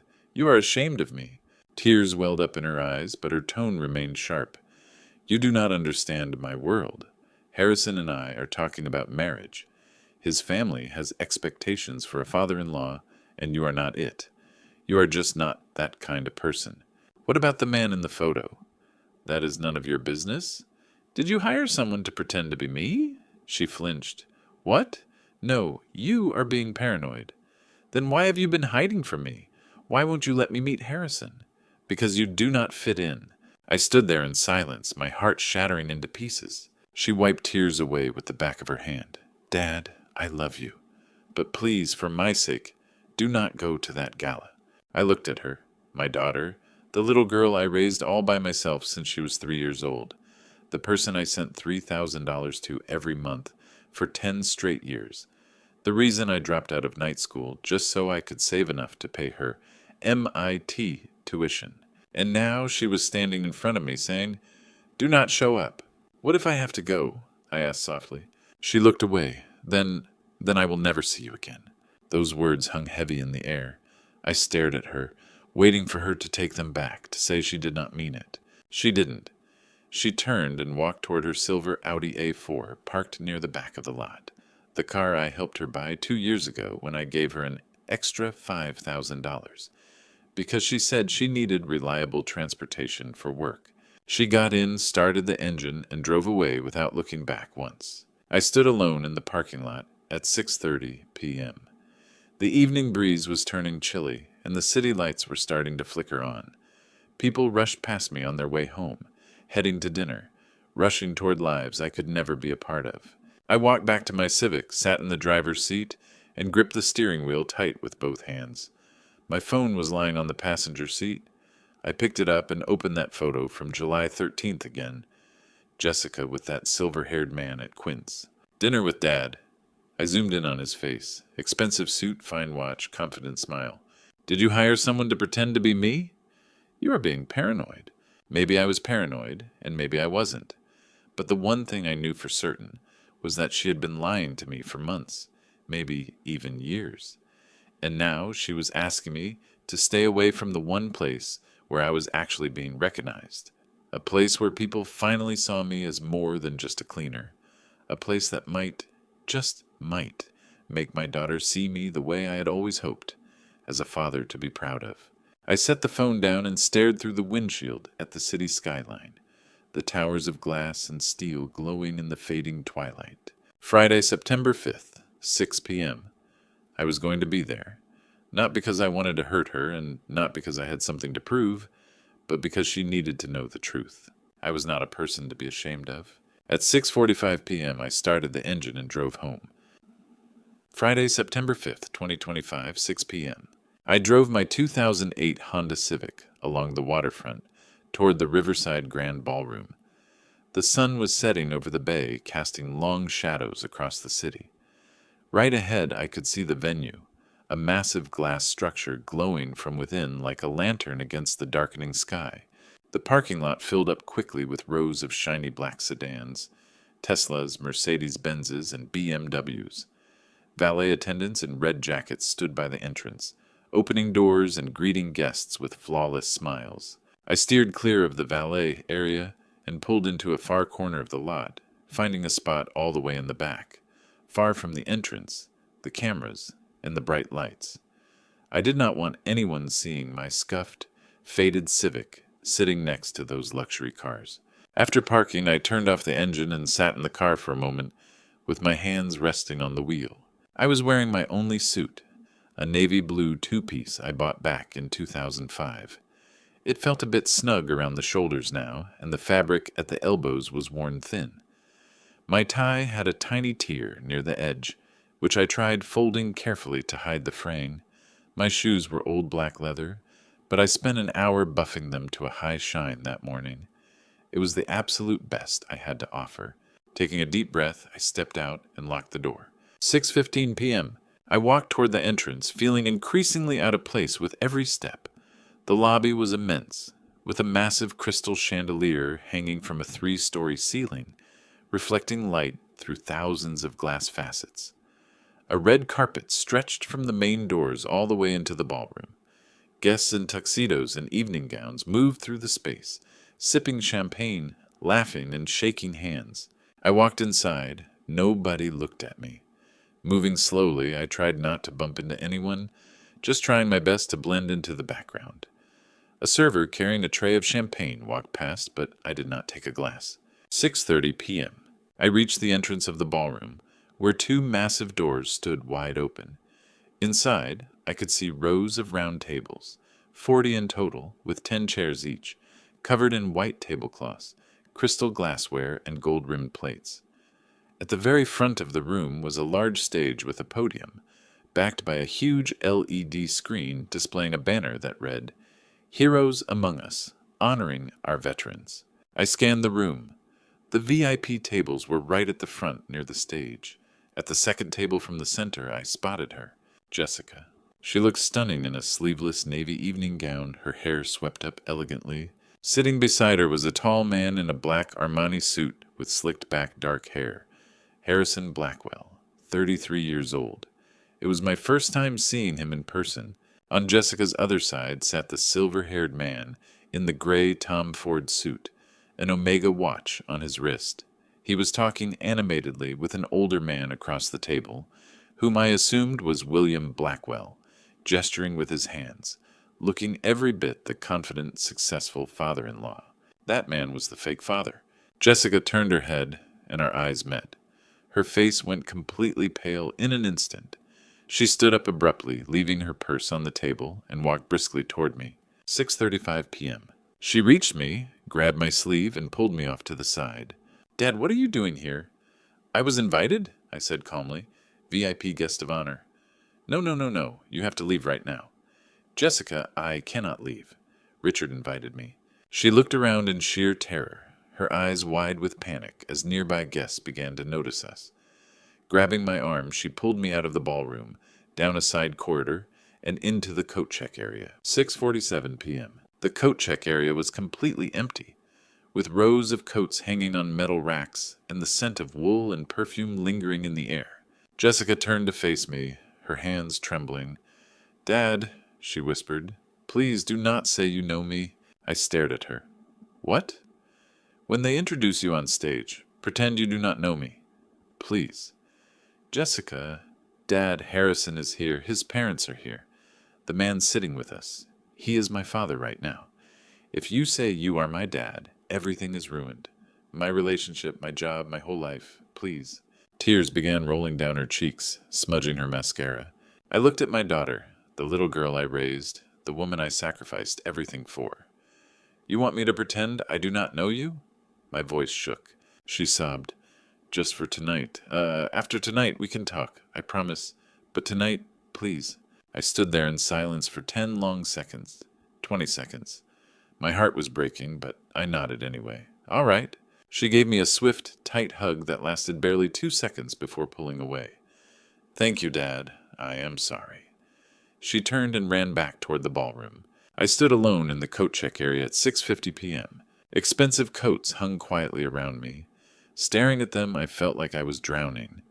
This was her very last request of me, and I had agreed to it. 7:30 p.m. I sat alone at a table near the back of the ballroom, rather than at the VIP table where Richard was going to call me up later. From where I sat, I had a clear view of Jessica's table. She was smiling again, leaning toward Harrison and touching his arm. The silver-haired man, David Torres, was talking to William Blackwell, gesturing confidently like a true, successful father-in-law. Jessica looked happy. Nobody at that table knew the truth. I looked toward the stage, the banner, the LED screen, and the podium. In less than an hour, Richard Harmon would read my name right there, and everything would come out into the open. By 8 o'clock, the truth would be crystal clear. 8 p.m., September 5th, 2025. Sitting at the back table, I stared down at my plate. Filet mignon cooked to perfection, served with rosemary and roasted vegetables. I cut a piece and put it in my mouth, but I could not taste a thing. My stomach was tied in knots. Suddenly the lights dimmed, and a spotlight focused on the stage. Richard Harmon stepped up to the microphone in a perfectly tailored black tuxedo. His voice echoed through the ballroom. "Good evening, everyone. Thank you for joining us tonight for Heroes Among Us, our annual charity gala supporting community veterans. Tonight, we have already raised over $200,000. The crowd applauded. I set my fork down, my hands shaking slightly. 3 days ago, I sat in Richard's office on the 47th floor when he asked me to accept this honor at the gala. I agreed, and then I told him everything, the portfolio, the donations, the 30 years of quiet investments. He stared at me in stunned silence for a full minute. "Why did you never say anything?" he finally asked. "Because it did not matter," I replied. "But now my daughter needs to know. She thinks I am just a cleaner. She is ashamed of me. I need her to see the truth." Richard leaned forward with a serious look. "Then let me tell them." "Let me tell everyone?" I nodded. "Please do." Now, standing under the spotlight, Richard waited for the applause to quiet down before continuing. But tonight is not just about money, it is about gratitude. 21 years ago in Fallujah, Iraq, a man saved my life. Tonight, I want to introduce him to you all. He pointed directly at me. Marcus Thompson, would you please join me on stage? 400 heads turned in my direction as one. I stood up, feeling like my legs might give out at any moment. I walked down the aisle between the tables, while countless faces watched me, some curious, some polite, others indifferent. The blinding spotlight followed my every move. I focused on each step, my heart hammering against my ribs. I walked up the stage stairs where Richard met me with an outstretched hand. I took it, feeling his firm, reassuring grip. He leaned in and whispered, "Are you doing okay?" I nodded. He turned to the microphone. March 15th, 2004. Our convoy hit an IED outside Fallujah. The Humvee caught fire and I was trapped in the back seat, with my leg pinned under twisted metal. Smoke filled the vehicle and the intense heat was suffocating. I thought I was dead. The LED screen behind us lit up with a photograph of me from 1995 in my Marine Corps dress uniform. 28 years old, buzz cut, a bronze star pinned to my chest. I looked young and strong, like a lifetime ago. Richard continued. Gunnery Sergeant Marcus Thompson pulled me free. While saving me, shrapnel caught his shoulder. He risked his life to save mine. And do you know what he did afterward? The room went dead silent. He went back to work. No grand fanfare, no celebrations. Yes, he received a Purple Heart, but he never boasted about it. For 21 years I looked for him. Last year I finally found him. He was working the night shift right in my building, mopping floors. A murmur rippled through the audience. I felt every single eye in the room fixed on me. Richard pressed a button on his remote, and the screen switched. However, 3 days ago, Marcus told me something I never expected. A new image appeared, a screenshot of an investment management app. The account name read M. Thompson, and below it were large, bold numbers. Total portfolio value, $8,743,267.43. Gasps erupted from the audience, and whispers swept through the room like a wave. Richard smiled. Over the last 30 years, Marcus Thompson built this portfolio from a single $5,000 discharge check. He is a self-taught investor who lives in a modest studio apartment in the Tenderloin, drives a 2008 Honda Civic, and works night shifts cleaning floors. Why? Because he is humble, and he does not let money define who he is. He paused to let those words sink in. And do you know what else Marcus told me? The screen shifted once more, displaying a list of charitable donations. San Francisco Veterans Community Center, $250,000. Wounded Warrior Project, $150,000. Bay Area Homeless Veterans Fund, $200,000. Total, $600,000. Richard's voice rose, echoing across the hall. Over the past decade, Marcus has anonymously donated $600,000 to veterans' causes. Until tonight, not a single person knew, not his coworkers, not his friends, nobody. The entire ballroom erupted. 400 people stood up, clapping and cheering in a deafening roar that washed over me like a wave. I froze on stage, the spotlight warming my face as the applause echoed around me. I looked out at the crowd, searching for one person, Jessica. I spotted her sitting at the VIP table, the only person in the entire room who remained seated. Her face was completely drained of color. She gripped the edge of the table so hard her knuckles were stark white. Harrison stood beside her, half risen, staring at her with a look of total shock and concern. William and Eleanor Blackwell were both on their feet, clapping enthusiastically with big smiles on their faces. And right next to Jessica sat David Torres, the man pretending to be Robert Hayes. He sat completely still, his face stiff and his jaw clenched tight. Jessica's eyes met mine across the room. In that moment, everything else faded away. I saw it all in her expression, shock, disbelief, terror, and shame. "You will embarrass me," she had said 3 days ago. "You are just a cleaner. You clean toilets." And now 400 people were giving me a standing ovation. The applause went on for what felt like an eternity. Richard stood beside me with a hand on my shoulder, smiling patiently as he waited for the crowd to settle down. Gradually, the clapping subsided, and people took their seats as the murmurs faded. Richard raised the microphone again, his voice now softer and more solemn. "But there is more," he said. I turned to him in confusion. What else could there be? 8:40 p.m., September 5th, 2025. Standing on stage, still dazed by the applause and trying to process everything, I saw Richard turn to me with a gentle look. "Marcus," he spoke into the microphone, "you did something even more extraordinary for your daughter." I blinked. Daughter? I hadn't mentioned Jessica to Richard. How did he know? Richard smiled softly. "When I found you, I ran a background check. I hope you do not mind. You have a daughter, Jessica Thompson, 29 years old, a 2018 graduate of MIT. The LED screen behind us changed, showing a photo of Jessica in her MIT cap and gown, a gold honor cord draped around her neck. She looked so radiant, proud, and full of hope. The audience clapped warmly. I looked down into the room, searching for her. Jessica suddenly stood up and covered her face with both hands. Richard continued. But what moved me most was this. Marcus, you set up a scholarship fund. The screen shifted again. MIT, Anonymous Scholarship Fund for Low-Income Students. Total donations, 2015 to 2024. $280,000.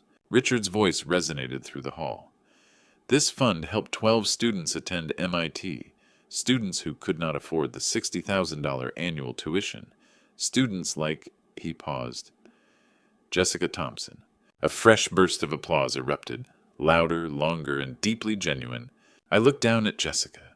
She had collapsed back into her chair, burying her face in her hands. Harrison leaned over her, saying words I couldn't hear while she shook her head frantically. Richard smiled at me before turning back to the crowd. Marcus anonymously funded his own daughter's education, so she would never feel indebted to him. Ladies and gentlemen, that is true love. More thunderous applause followed. I stood frozen, my throat tight. I had never intended for anyone to find out about that fund. I had quietly set it up years ago through Richard's company, entrusting him to manage it behind the scenes, and I had never tracked the details because I trusted him completely. Richard's expression shifted, his smile fading into a serious look. However, he said slowly, tonight I must also address a difficult matter. I turned to him confused. Sir? He gestured toward the side of the stage, and a woman in her 40s stepped out wearing a black suit, her hair tied in a neat bun. She held a folder and took the microphone Richard offered. Good evening, she said in a calm, professional tone. I'm Margaret Walsh, legal counsel for the Scholarship Fund. As part of our annual audit, we uncovered an irregularity in the MIT scholarship account. The crowd fell quiet as Margaret opened her folder. Over the past 3 years, $108,000 was withdrawn from the fund without authorization. Murmurs started immediately, hushed, uncertain whispers spreading across the ballroom. The LED screen changed to display a bank statement. Withdrawals, $3,000 per month, times 36 months equals $108,000. Time frame, January 2022 to December 2024. Margaret continued. We tracked these withdrawals, and the funds were transferred into an account belonging to Jessica Thompson. A collective gasp echoed through the room. I felt the floor tilt beneath my feet. What? I whispered. Margaret glanced at me briefly before looking back at the audience. The withdrawal amounts match Ms. Thompson's rent payments for her Marina District apartment at $4,500 a month. $3,000 came from the scholarship fund, and $1,500 came from other sources. The screen shifted again to show a lease agreement. Tenant, Jessica Thompson. Address, 1200 Marina Boulevard, San Francisco. Monthly rent, $4,500. Lease, start, January 1st, 2022. I stared at the screen, the numbers blurring before my eyes, then looked down at Jessica. She was standing now, her face bright red as tears streamed down her cheeks. Harrison stood beside her with a hand on her shoulder, his expression a mix of confusion and alarm. William and Eleanor Blackwell stared at her in utter shock. David Torres, the man playing Robert Hayes, sat motionless as a statue, his jaw firmly clenched. Margaret's voice cut through the commotion. To be completely clear, Marcus Thompson did not authorize these withdrawals. Ms. Thompson gained access to the fund through a shared banking app, set up years ago so Mr. Thompson could transfer living expenses to her. She used that access to withdraw funds from the scholarship account without Mr. Thompson's knowledge or consent. The ballroom erupted into loud chatter as everyone turned around, staring at Jessica, at me, and at the screen. My hands shook as I pulled the microphone from Margaret. My voice cracked. I had no idea about this. The words felt hollow and feeble. Richard placed a firm hand on my shoulder. Marcus, I am so sorry, but the fund requires complete transparency. We have a legal obligation to disclose this. I nodded numbly, feeling like my chest was collapsing. Looking down at Jessica again, I saw her crying openly in front of everyone, her shoulders shaking violently. Harrison still stood beside her with his hand on her shoulder, but his expression had hardened into something cold. William and Eleanor Blackwell whispered to each other, their faces pale. David Torres still hadn't moved. The room buzzed with chatter, shock, judgment, sympathy, and curiosity. I stood on stage with legs heavy as lead, watching my daughter cry. She had taken money from the fund, the very scholarship I set up to help students like her, built from 30 years of my savings. She had taken my money. 9 p.m.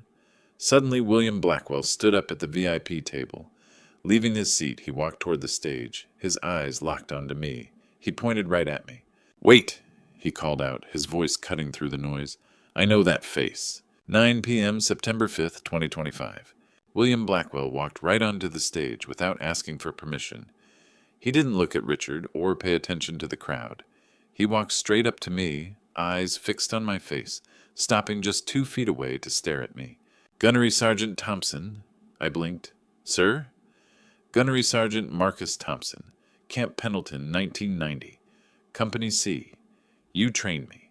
I looked at his face. Silver hair, strong jaw, and a familiar look in his eyes. Then I remembered Private Blackwell. He smiled, his eyes red and brimming with tears. "Yes, drill instructor." He turned to the crowd and took the microphone from Richard. "Ladies and gentlemen," he spoke in a steady, powerful voice, "this man standing right here is the reason I am alive today. Not just in Fallujah, but before that, in 1990. I was an 18-year-old arrogant kid who thought he was hot stuff. Gunnery Sergeant Thompson was my drill instructor at Camp Pendleton. He broke me down, then built me back up. He taught me discipline, honor, and courage. Everything I am today as a CEO, a father, and a veteran, I owe to this man." The audience applauded, not out of politeness, but with real, sustained warmth. William turned around and held out his hand to me. I shook it, and then he pulled me into a tight, military-style embrace, a brotherhood hug. "Thank you, drill instructor," he whispered in my ear. "You made me proud, son," I replied softly. He let go and stepped back before turning to the ballroom, scanning the VIP table and pointing right at it. "Then who on earth are you?" Silence fell over the room. David Torres slowly stood up, his face pale as a sheet. William's voice turned ice cold. "Jessica introduced you as her father, Robert Hayes, a Napa Valley real estate investor. But Marcus Thompson is standing right here. So who are you, really?" David said nothing. 5 seconds passed. Then he whispered, "I am an actor." A collective gasp rippled through the ballroom. William walked down off the stage and headed straight for the VIP table. "Say that again." David's voice trembled. "My name is David Torres. I am an actor. Jessica hired me." William turned to Jessica, who sat there crying uncontrollably, her hands shaking. "You hired a fake father." Jessica opened her mouth, but no sound came out. Harrison stood beside her, his face a mask of shock and disbelief. "Jessica," he said slowly, "what is going on?" Jessica looked up at him, her voice broken. "Harrison, I can explain. You hired an actor to pretend to be your dad?" His voice rose. "When your real father is a hero and a millionaire? And you—" He stopped, his face contorting. "You took his money." "I didn't steal it. You took over $100,000 from a scholarship fund, from your father's fund, just to pay for an apartment you couldn't afford. And you lied to me. You lied to my entire family for months. Jessica's face completely fell. She buried her face in her hands and sobbed uncontrollably. William's voice cut through the noise, sharp and cold. Jessica, my father was a Marine, and I am a Marine. Marcus Thompson is a hero who trained me, saved Richard, donated $600,000 to veterans, and put 12 kids through MIT. And you replaced him with a $10,000 hired actor, just because you felt ashamed that he works as a cleaner. Jessica collapsed back into her chair, burying her face in her hands as her shoulders shook violently. Eleanor Blackwell stood up. Harrison's mother, 51 years old, looked at Jessica, shook her head slowly, and walked right out of the ballroom. Harrison gave Jessica one final look, his expression cold and distant. I can't do this, he paused. I cannot be with you. He turned and followed his mother out. William walked back up to the stage, reached into his tuxedo jacket, and pulled out a checkbook. Writing quickly, he tore off a check and handed it to me.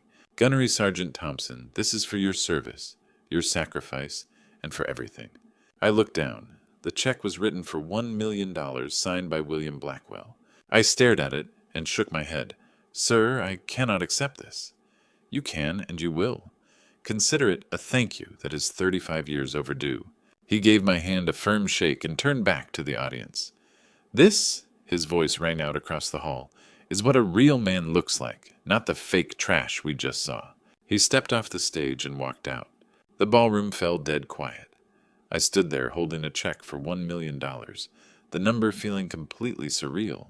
Looking down at the VIP table, I saw Jessica sitting all alone. David Torres was gone. The table was empty and 4 chairs stood abandoned. People stared at me, at her, and at those empty seats. Nobody spoke, and nobody moved. 9:30 p.m. Richard walked over to me and whispered softly, Marcus, you should go. I nodded. Folding the check, I slipped it into my jacket pocket and walked off the stage through the back exit without looking back once. Friday, September 5th, 2025, 10 p.m. I drove my Civic home through the quiet streets. The city was still.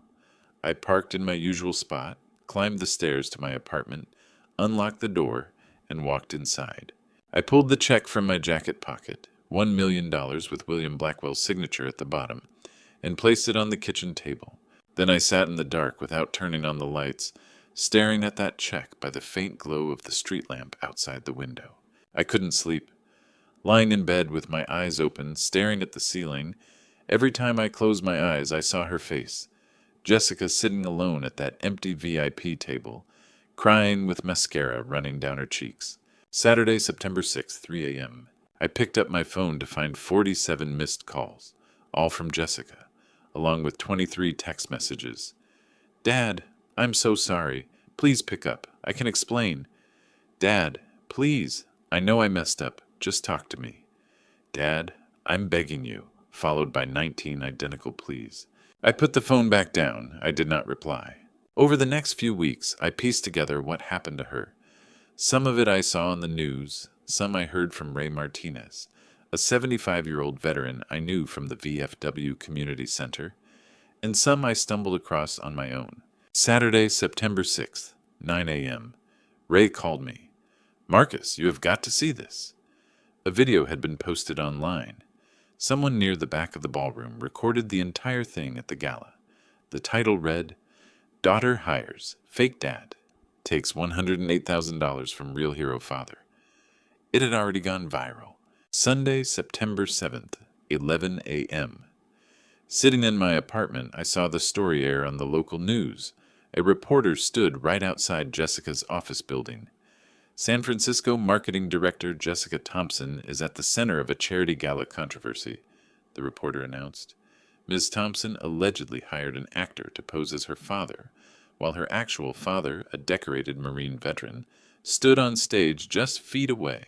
Jessica's corporate headshot popped up on the screen, showing her confident and smiling. I turned the TV off. Tuesday, September 9th, 3 p.m., Ray called again. Marcus, I saw the news. Is that your daughter? Yeah. Man, they are tearing her apart online. It is bad. The video has over 5 million views now, and the comments are brutal. I stayed silent. Ray continued. People are calling her every name in the book. Ungrateful, saying she deserves everything coming her way. Tuesday, September 9th, 5 p.m. Ray called back.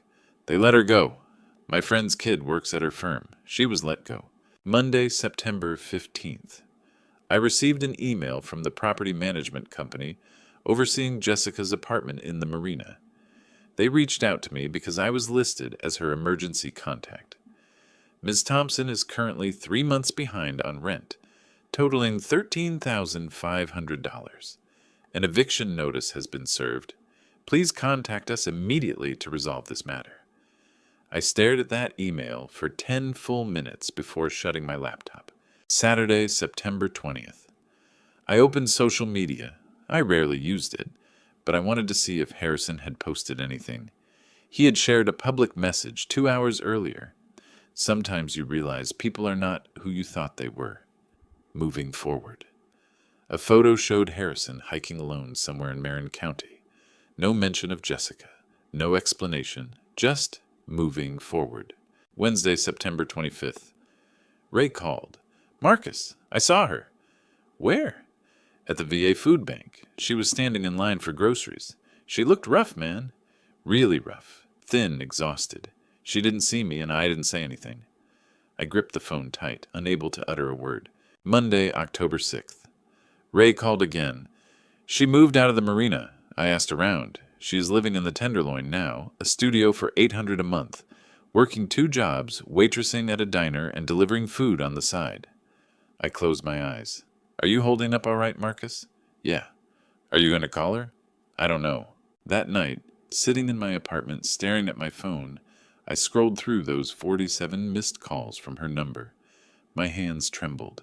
I wanted to call her back, but I just couldn't bring myself to do it. Monday, October 6th, 11 p.m. My phone buzzed with a new text from Jessica. Dad, I'm so sorry. I was wrong. I am not asking for your forgiveness. I just want you to know that I love you. I stared at the message for a long time. Then I started typing, I love you too. My thumb hovered right over the send button for 5 minutes. Then I deleted it, set the phone down, and sent nothing. Monday, October 6th, 11:30 p.m. I picked up the check from the kitchen table, $1 million that had sat there untouched for a whole month.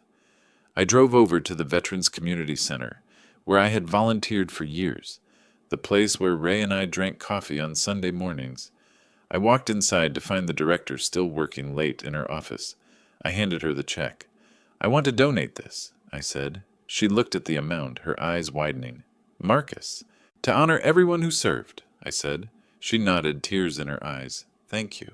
I drove home, climbed the stairs, unlocked my door, and lay down on the bed, without taking off my clothes, staring up at the ceiling. Maybe this was how she learned her lesson. Maybe this was how she became the person she was meant to be. Maybe. Starting October 7th, 2025, I began volunteering 3 times a week at the San Francisco Veterans Community Center. Mondays, Wednesdays, and Fridays from 6 p.m. to 9 p.m., right after my night shift ended. The center was a low-slung brick building in the Mission District, where veterans came for a meal, companionship, or help with paperwork. I handed out food, folded chairs, mopped floors, and listened as men and women who understood real sacrifice shared their stories. During my second week, I met Ray Martinez, a 75-year-old Vietnam veteran with white hair, kind eyes, and a wheelchair. He had been volunteering at the center for 20 years. One evening, while I was folding chairs, Ray wheeled over to me. Marcus, he said softly, you are the guy from the gala, right? The one with the daughter? Yeah. Have you talked to her? No. Why not? I set a chair down. She chose to cast me aside for money. She hired a fake father. She took $108,000. She needs to learn this lesson. Ray was silent for a moment before leaning forward. Learn what, Marcus? Learn that her father turned his back on her just like she turned hers on you? An eye for an eye doesn't fix a thing, brother. I didn't answer. October 15th. Ray found me in the kitchen while I was washing dishes. I saw her again at the VA food bank yesterday. She asked about you. I told her you were volunteering here. I kept scrubbing. What did she say? Nothing. She just nodded and walked away. My hands started shaking. November 1st. Late at night, I sat at my kitchen table, checking the online records for the MIT Scholarship Fund on my laptop. I scrolled through the transaction history. Then I saw it. Date, October 28th, 2025. Deposit, $50. Note, Jessica Thompson. Repayment. I stared at the screen for a full minute. $50. It was a drop in the bucket compared to $108,000, but it was a start. She was paying it back. My chest tightened as I shut my laptop and sat in the dark. November 15th. Another deposit posted. Date, November 10th, 2025. Deposit, $100. Note, Jessica Thompson. I called Ray. She is sending money back to the fund. I know, Ray said. She told me. She said she is going to pay back every single cent, even if it takes her the rest of her life. Ray paused. Marcus, that is your daughter. She is trying. I know. December 20th. While I was folding donated clothes, Ray wheeled up beside me. She is working 2 jobs, Marcus, waitressing at the IHOP on Mission Street and delivering food on a bicycle in the pouring rain. Living in a studio in the Tenderloin. You know how rough that neighborhood gets. I kept folding. She eats instant noodles every day and wears the same thin coat. She sends every dollar she saves right back to that scholarship fund. She has paid back $850 so far. At this rate, it will take her 10 years to pay off that $108,000. Ray paused. But she is actually doing it, Marcus. She really is. I looked over at the donation honor roll on the wall. Right at the top, written neatly in black marker, was Jessica Thompson, $500.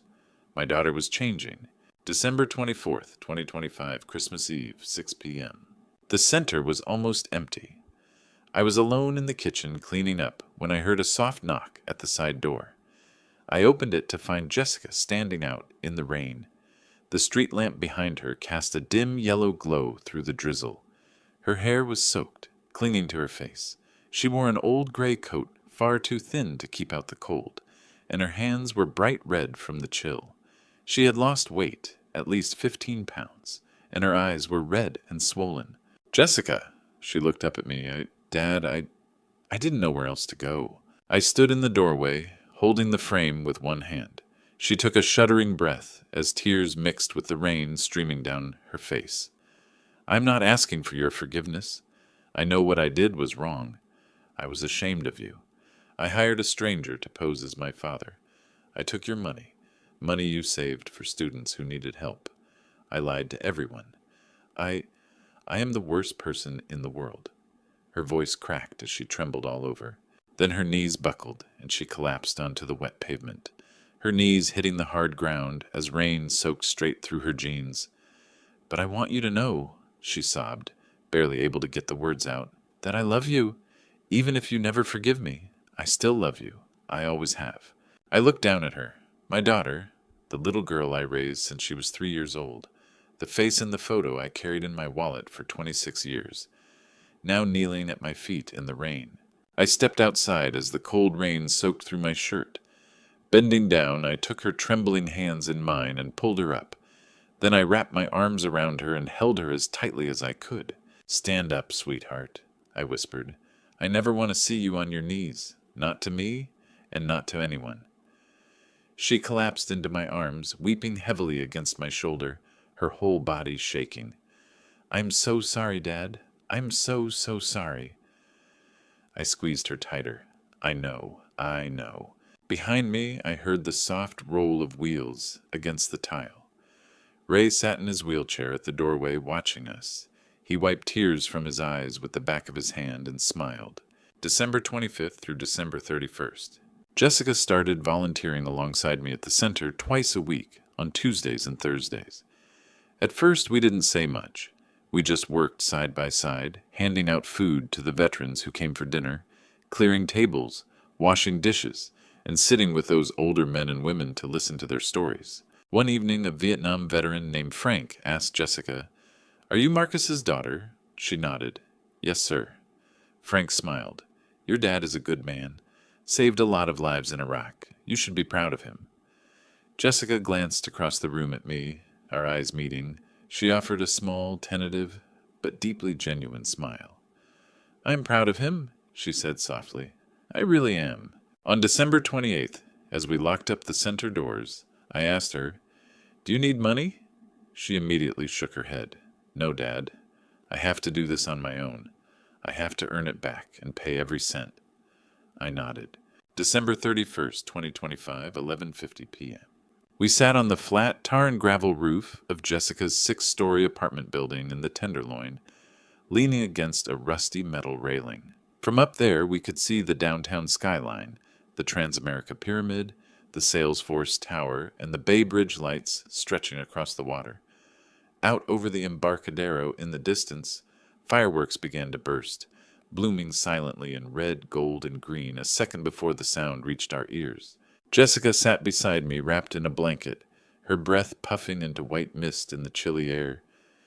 Dad, she said softly, I will pay back every single cent of that $108,000, even if it takes me 10 years.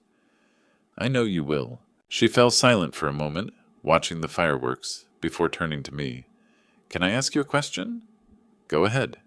Why did you never tell me you were wealthy? I looked out over the city lights and the fireworks brightening the night sky. Because I wanted you to love me for who I was, I said, not for what I had. Silent tears began streaming down her face. I failed that test, didn't I? I put my arm around her shoulders and pulled her close. Yes, you failed, I said honestly. But you are retaking the test right now, and this time, you are going to pass. My phone screen lit up. December 31st, 2025, 11:59 p.m. A massive burst of red and gold exploded over the bay, reflecting across the water like a second sky. I thought to myself, this isn't the end. This is the beginning. I kept my arm around Jessica's shoulders as she leaned in, resting her head against my shoulder while watching the fireworks light up the dark. My daughter had lost everything, her job, her apartment, her fiancé, her reputation, and her pride. But she had found something far more important. She found herself. And as for me, I would always be right here. Looking back on my story, I see a painful truth.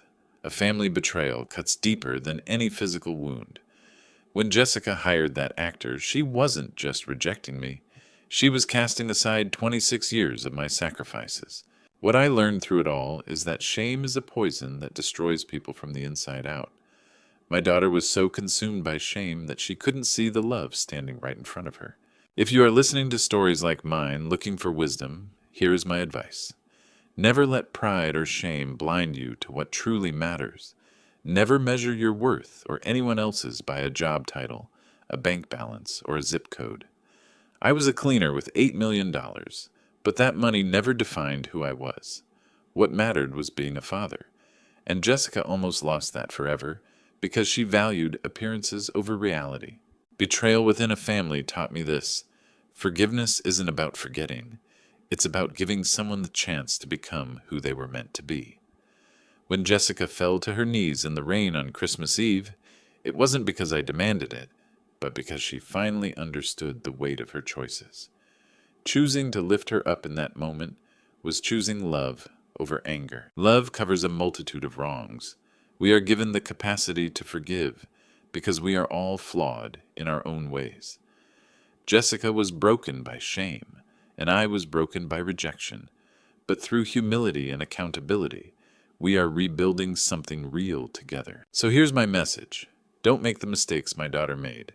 Never trade authenticity for superficial acceptance. Never hide your family just because they don't fit someone else's expectations. Don't wait until everything is gone to realize what you had all along. Stories like mine are more than just cautionary tales. They are blueprints for redemption. A rift in a family doesn't have to be the end. Sometimes it is where the real story finally begins. Thank you for walking through this journey with me. I would love to hear your thoughts. Please share in the comments. What would you have done if you found yourself in my position or in Jessica's? How would you have handled that moment in the coat check area? or the confrontation on Christmas Eve. Your perspectives mean a lot to me. If this story resonated with you, please consider subscribing to the channel so you don't miss future stories about family, resilience, and second chances.